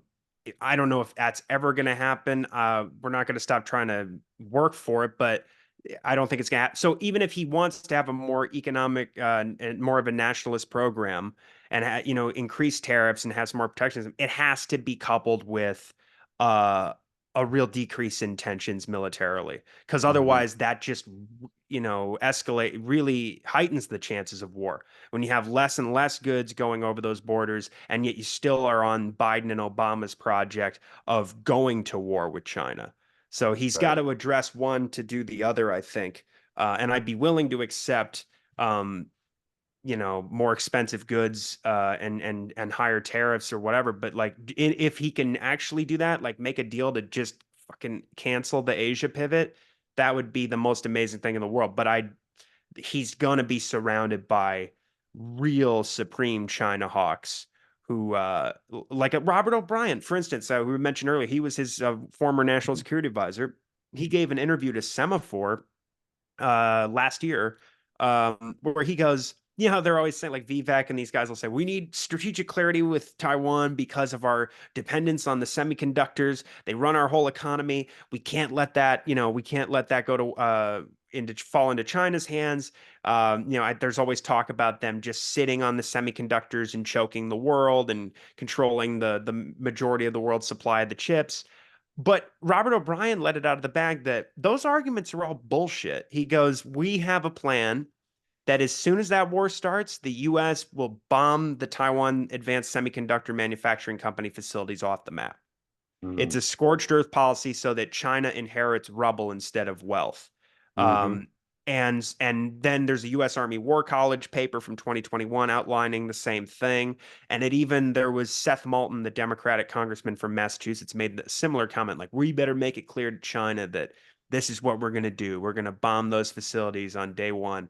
And then the Taiwanese defense minister at the time actually came out and responded to Moulton. He's like, no, the hell you are not. If you start bombing our island, I don't know if he said our country, we will shoot down your planes. But those are the kinds of people that he's going to be bringing with him. Just arch China hawks who they don't give it. It's just the same thing with the Democrats and the Biden administration. Like, this doesn't have anything to do with Ukraine. They're a human battering ram, and Taiwan is going to be used the same way. So it's just such a dangerous situation. And I really do think that they just have no idea how bad Biden's been on China, because most people in the country don't. I mean, it's easy to point to like the deals that Hunter Biden had with Chinese, Chinese business interests, and call him China Joe and all this kind of stuff. And the weather balloon, what about the weather balloon? But he's increased sanctions on China too. He's been selectively decoupling with places like Xinjiang province over, Pat's the best expert on this, but over the Uyghur genocide propaganda, like using that to escalate the economic war against China. He's had a whole effort to cripple their semiconductor industry. And strong armed other countries to not supply them with the components necessary to make their own chips. Like, it's just insane. And I think there's no realism involved at all in this kind of and I mean that in the literal sense of the word, not in terms of the foreign policy school of realist, but like nobody really does talk about, like, when they war game this stuff out, the US always loses this war to China. And they can, like, as Daniel Davis always points out, like, Taiwan is a core interest and it's a part of China.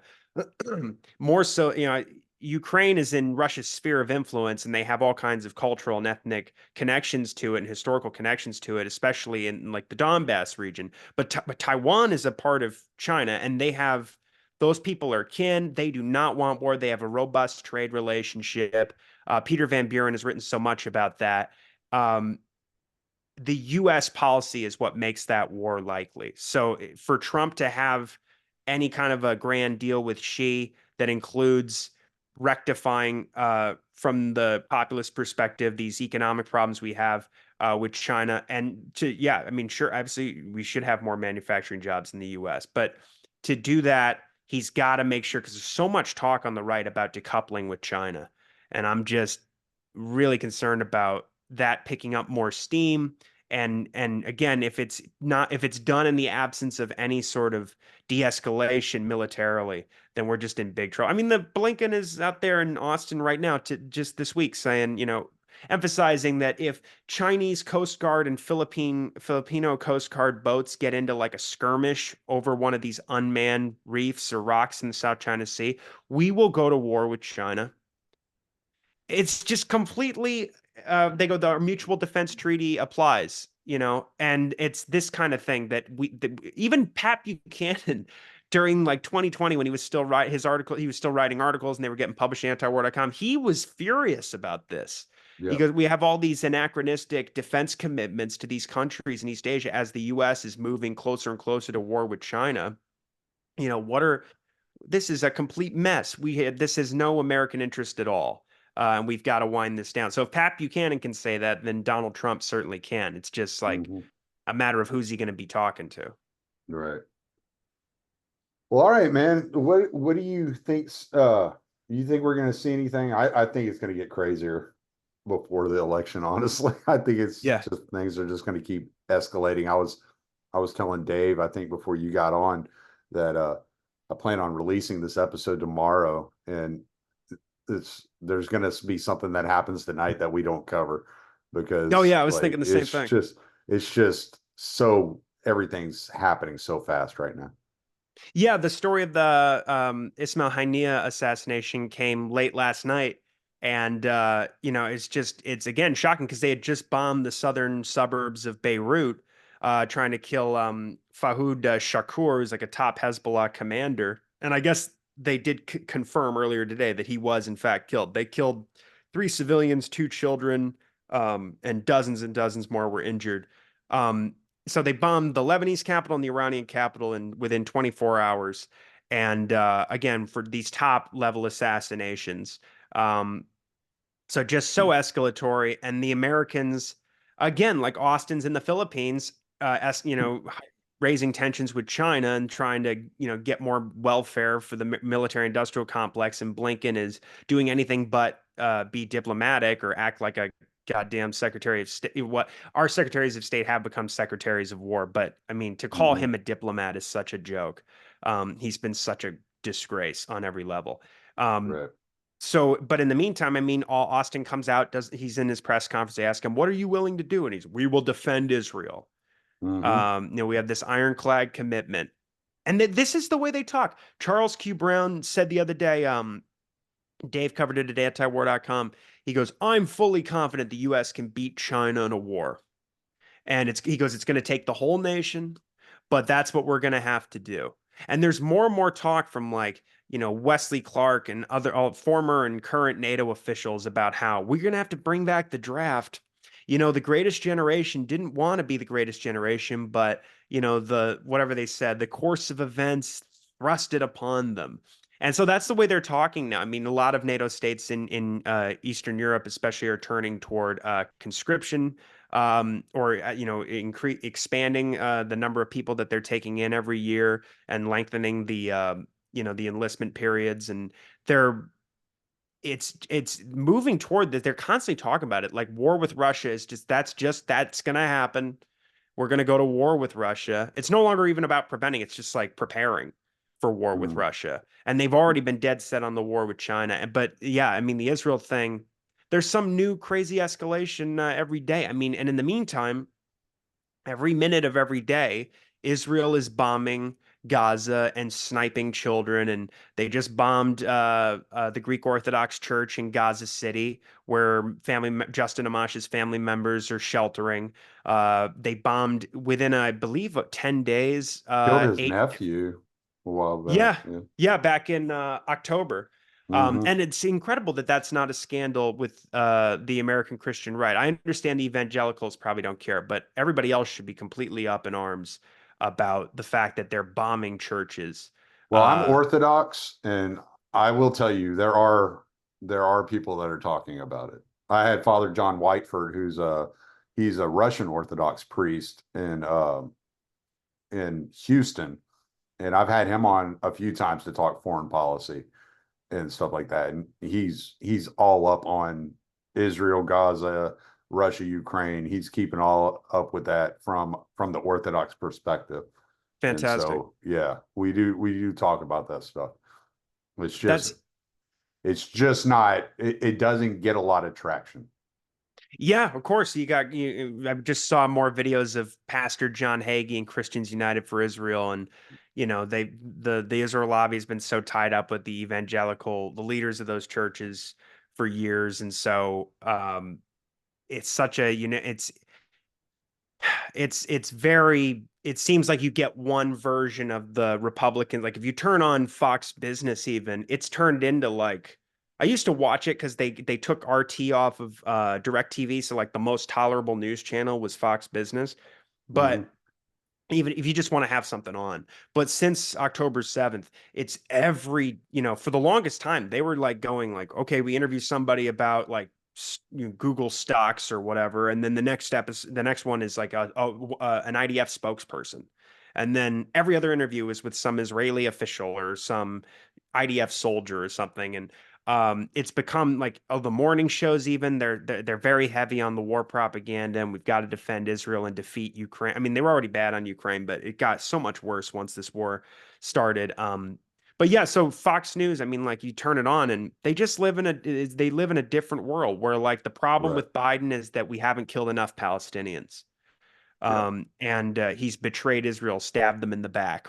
What a bastard. And same thing with Kamala Harris. And so it's like a funhouse reality that they're all living in. And again, like it's so dangerous to have people be so unaware. We're used to like being suffocated with war propaganda and propaganda of all kinds, but when you're talking about like again the risk of Israel using nukes in a war with Iran if they choose to escalate it to that point, or any of these issues we've talked about with China, or Russia. Like so much of the public just has no idea what's going on. But yeah, I mean, like I said, they bombed like in 10 days, 8 different UN schools that have been turned into shelters for displaced people. You have all these reports coming out of Israeli media about how they shoot Palestinians out of boredom. These recent reports from CBS News and Politico from these American surgeons who went over to Gaza back in April and said, I've never seen so many incinerated, shredded children in my life. And I've been, I've helped and assisted in natural disasters, and I was at ground zero and all this stuff.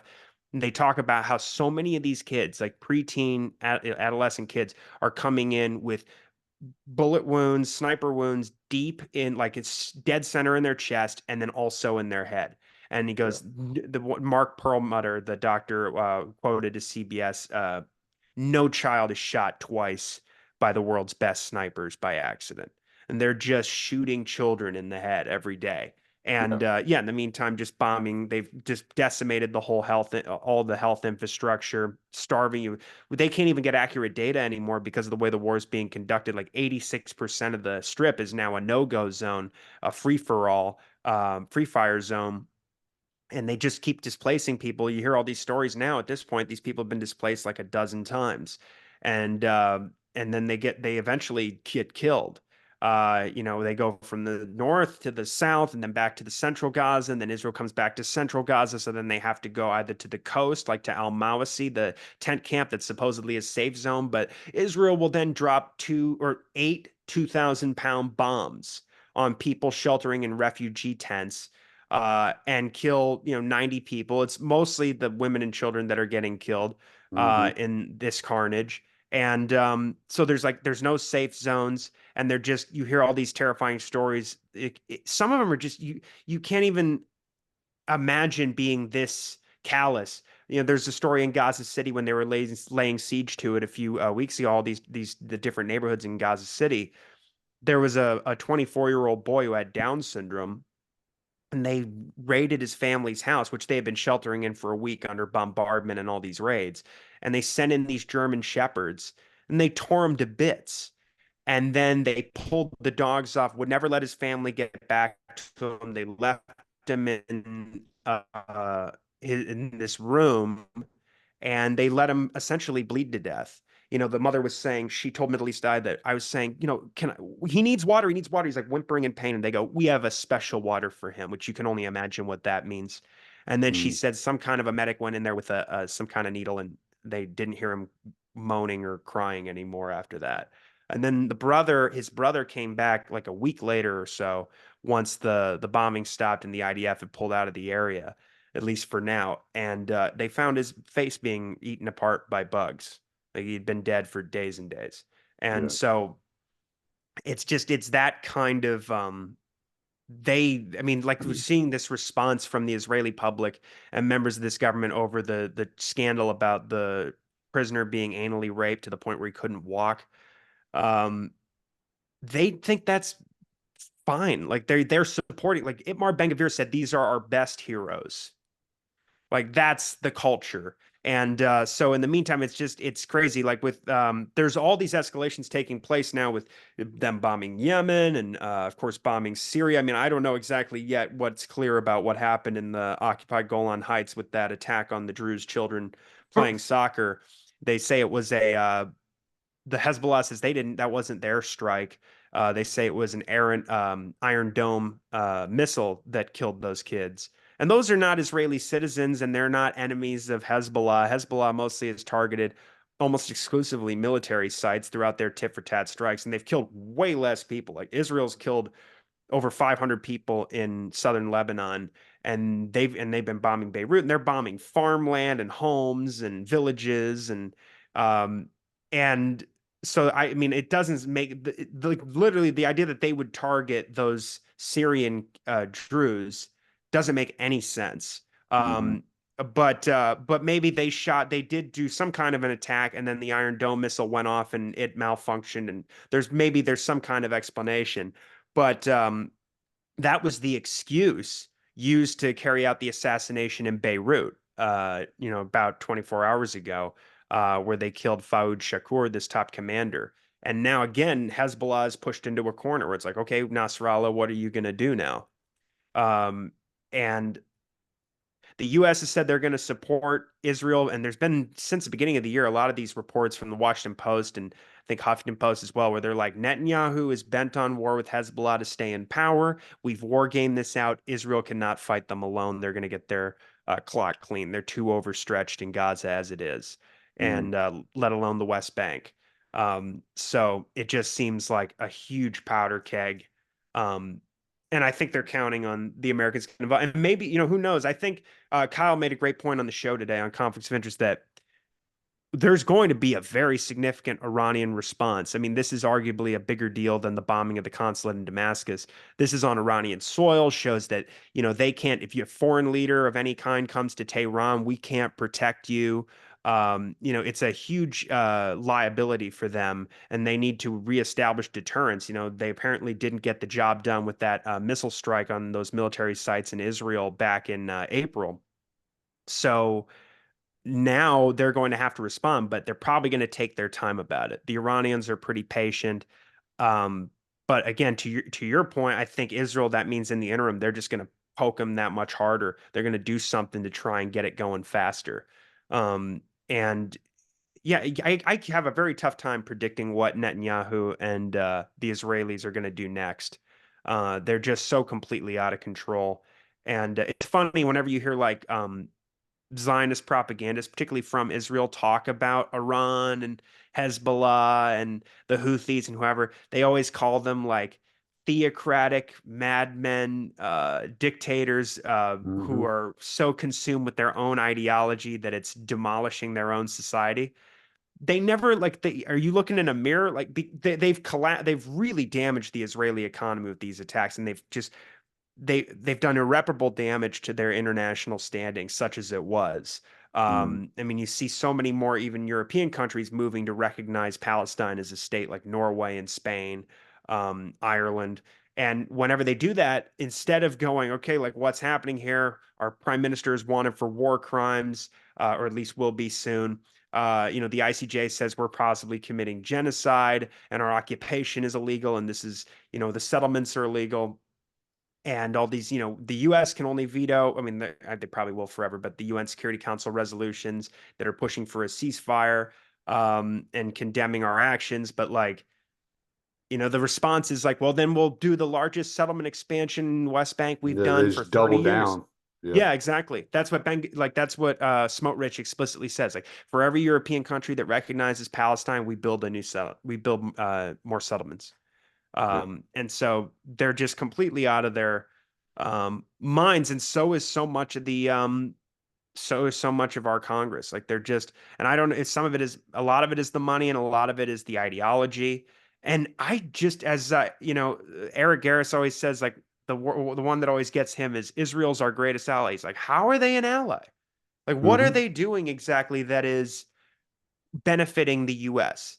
And in fact, when when Erdogan was saying, we may just have to go into Palestine the way we did in Libya and Nagorno-Karabakh, and a lot of that is probably him just blowing smoke, but who knows, really? I mean, anything could happen the way this war is being carried out. They really went to full-scale war with Hezbollah. I think it's an open question exactly who would get involved and to what extent. But after he said that, the Israeli foreign minister came out and said, hey, Erdogan, like you're on par to becoming the next Saddam Hussein. Saddam Hussein threatened Israel. Why don't you sit back and remember what happened to him?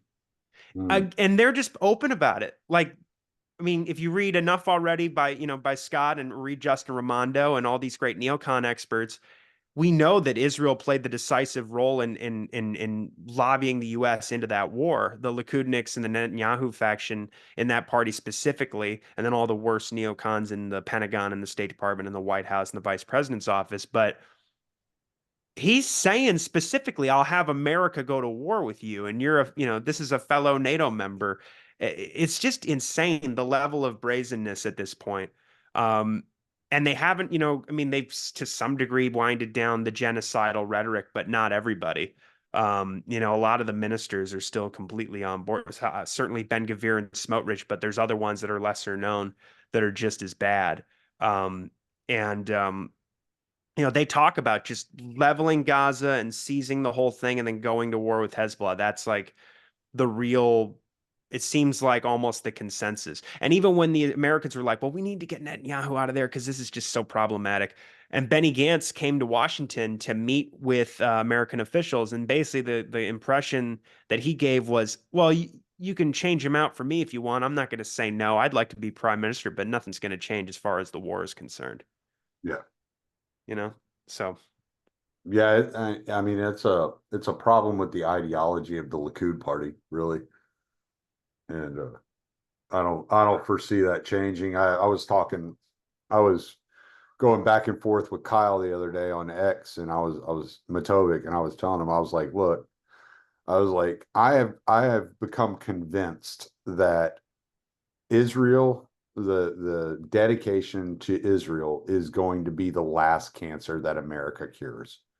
Like we we have all these other fights that we can fight, but that's going to be the last one that we're able to cut out. It's just so deeply ingrained in people. Yeah. So Look at Bobby it's Kennedy Jr. unfortunate. I'm not okay. I don't like it, but it's just like, okay, Yeah, it's just, but it's so, especially the way things are right now, such a huge liability. And they really do love smearing our faces in it. Like even the fact that you have Bobby Kennedy Jr., the ostensible anti-establishment independent candidate, trying to outflank Biden and Trump on being as bad on Israel as possible, as pro. He'll say I'm not a Netanyahu supporter, but like obviously the war is the greatest thing since defeating the Nazis, and it's just like that. And you right. got to finish the job, and Palestinians are all would-be terrorists anyway. So, um, and then you have Vivek Ramaswamy and Trump, and you watch all these guys go to like the Republican Jewish coalition and give their speeches, and they all try to outdo themselves. Like I think I remember Vivek going, "I want to see heads on pikes" and all this kind of stuff. Like uh he compared like Ben Gurion to George Washington and stuff like this. Like it's Yeah. all just they love like smearing our faces in it. And but yeah, to your point, it's so ingrained. That's again why I'm happy about the leftist protesters, because at least they're out there in the street making it known. Like they're speaking on behalf of a lot of people. Libertarians Mm-hmm. don't like getting out in the street. I don't I don't particularly go to many protests myself, but I'm glad that they're out there. Sometimes I wish they conducted themselves more professionally, but it's important like just to have that voice there. And And then you had Thomas Massey go on Tucker Carlson, and I mean just lay into APAC for like 2 hours. Yeah, he's gone to war with them, and they completely failed in their effort to unseat him. He talked about in Tucker Carlson about how every member of Congress has their little APAC handler, and it caused Ben Shapiro to go into a fit and go, "Those people are constituents," and all this stuff. But that was Speaking of amazing, which, which was it, you or Dave, that brought up the possibility of Trump hiring Nikki Haley again? Oh yeah. I was just thinking it would be so funny if he assigned Vivek as her handler, because they Yeah, hate each seriously. other. Oh, I never thought of that. That would be awesome. God, those were the best moments for him, I thought, in those debates when he really went after her. I love when he Yeah. would hold up the sign, "Nikki is corrupt" or whatever, He's talking about her being on the board of Boeing and all this. And that was so great. Yeah. There's a lot to like. Vivek, somebody asked me the other day, they're like, well, I don't know anything about JD Vance. What do you think about Trump's pick of JD Vance? I was like, well, he's just a white Vivek. That's pretty much it. They're basically have the same ideology and the same, and there are a lot of things about what Vivek said that I like. And then there are some things that I was kind of like, ugh, yeah, I'll avoid that topic, Yeah, sure. Yeah, I was disappointed in him on China and Iran and things like that, but I think he's much more libertarian leaning, at least in his he wants to, at least from what he says, I mean, really take a hatchet to the bureaucratic state. I don't know how far Which is Vance the goes thing on I that. really liked. Yeah, that's the best asset, his Yeah. best quality. And that stuff was like very exciting to me. In the interviews where I heard him actually lay out how he would do Oh it. yeah, I mean, he got in detail about how he could do it and how it'd be done. And I was like, oh yeah, this guy's thought about this a minute. Yeah, seriously, go through chapter and verse on the law and how to, I forget what percentage, what was he talking about? Like a 75%. 90%, 75% head Yeah. count drop. Yeah, that would be reduction. That'd be fantastic. And the problem is, yeah, it's just there's foreign policy flaws with all these guys. But yeah, Right. that kind of sentiment coming into the Republican Party, that's a win. Yeah. It's just like what you said about Trump with North Korea.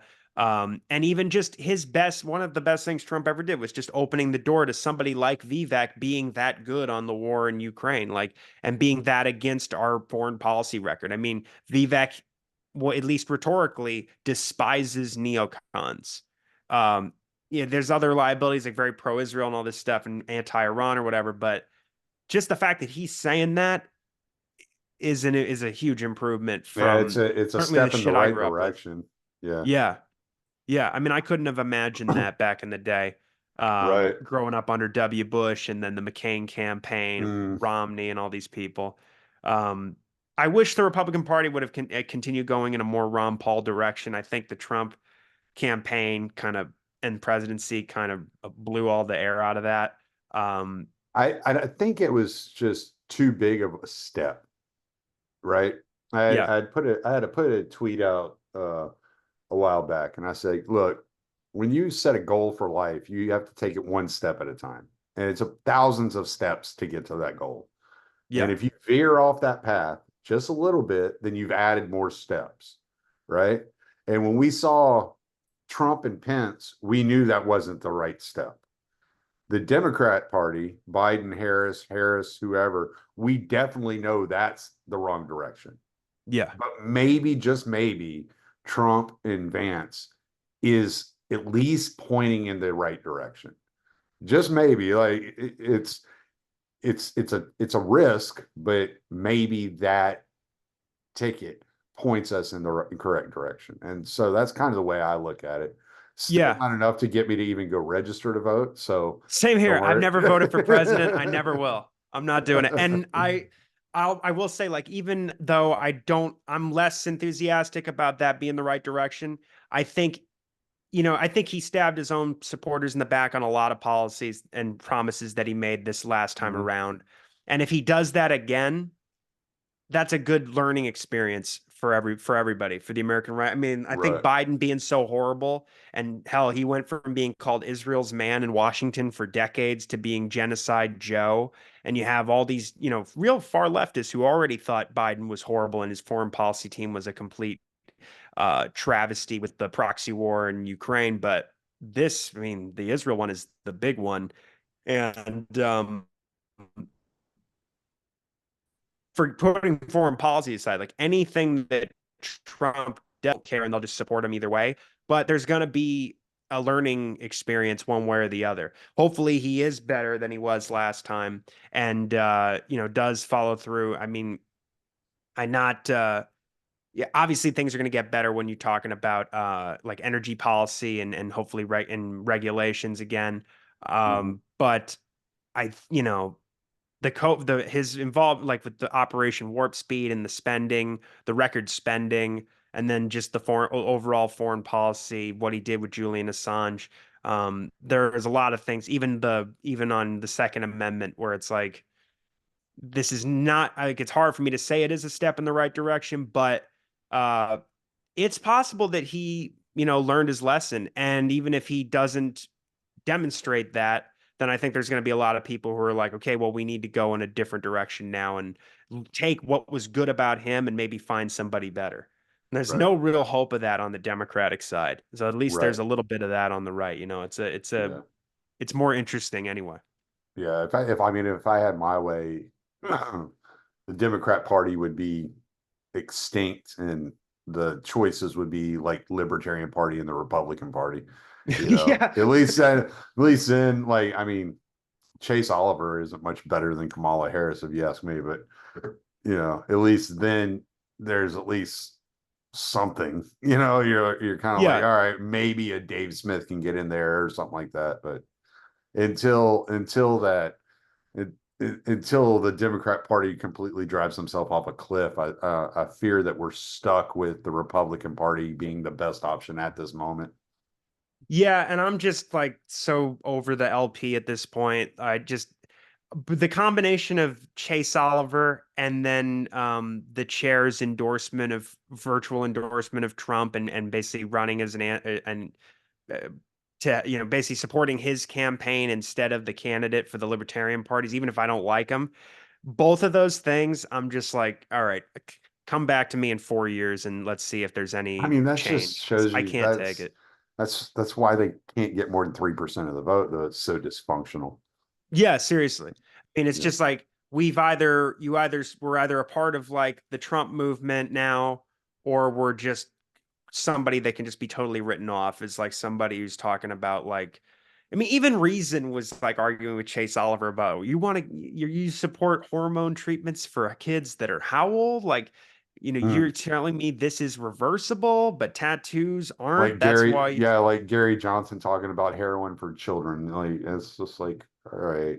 And Austin Peterson gets booed off stage because he's like, no, I'm not going to allow you to sell heroin to a child. Like, why are you booing the man? He has a little sense. I mean, The whole like the Libertarian Party video I always think of is the one about driver's licenses, where they're like, was it Larry Elder asking like, do we think there should be standards from the states for people if they want to drive cars that they need to obtain a license from the government, and then like Peterson's like, hell no, and the next guy's like, what do you need next? A license to operate your own damn toaster? And then like Gary Johnson goes, I don't know, maybe there should be some standards that the state would have, and everybody just goes, boo! It's so great.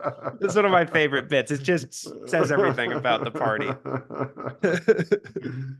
All right. Well, plug away, man. Yes, though, thank you, man. This is awesome. And I'd love to do it again soon. I got right now my art, we're doing the fund drive. So everybody please go to the Libertarian Institute. My articles are always going to be in the news section or in the featured articles section. Check out my show. Well, it's not my show, it's Kyle's show, Conflicts of Interest, who's our news editor, Kyle Anzalone. And Will Porter's on there from time to time as well. And we do Kyle's doing a show like 5 days a week now. It's unbelievable, and it's all He's just the most important Kyle's foreign great policy on foreign news. policy too. Oh my god, yeah, he's the best. I mean, that's Yeah. why he's got Scott's job at his old job at antiwar.com. Excuse me, Kyle runs the viewpoints section at antiwar.com. He's Yeah. the main editor, and he's been doing it, I believe, since 2019. And he's absolutely brilliant. And then we also do our stuff is always going to be in the news section at antiwar.com, and our show runs there too. And I'm on Freeman's Mind. I'm on X at Freeman's Mind 96. And Awesome. then our show is at con_interest too on Twitter. Cool. Sounds good, man. All right. Well, I'm going to stop the recording because I have to eat. I got to go I am, pack and I'm get ready for starting a to thing on the digest my 15th. stomach at this point. Yeah, me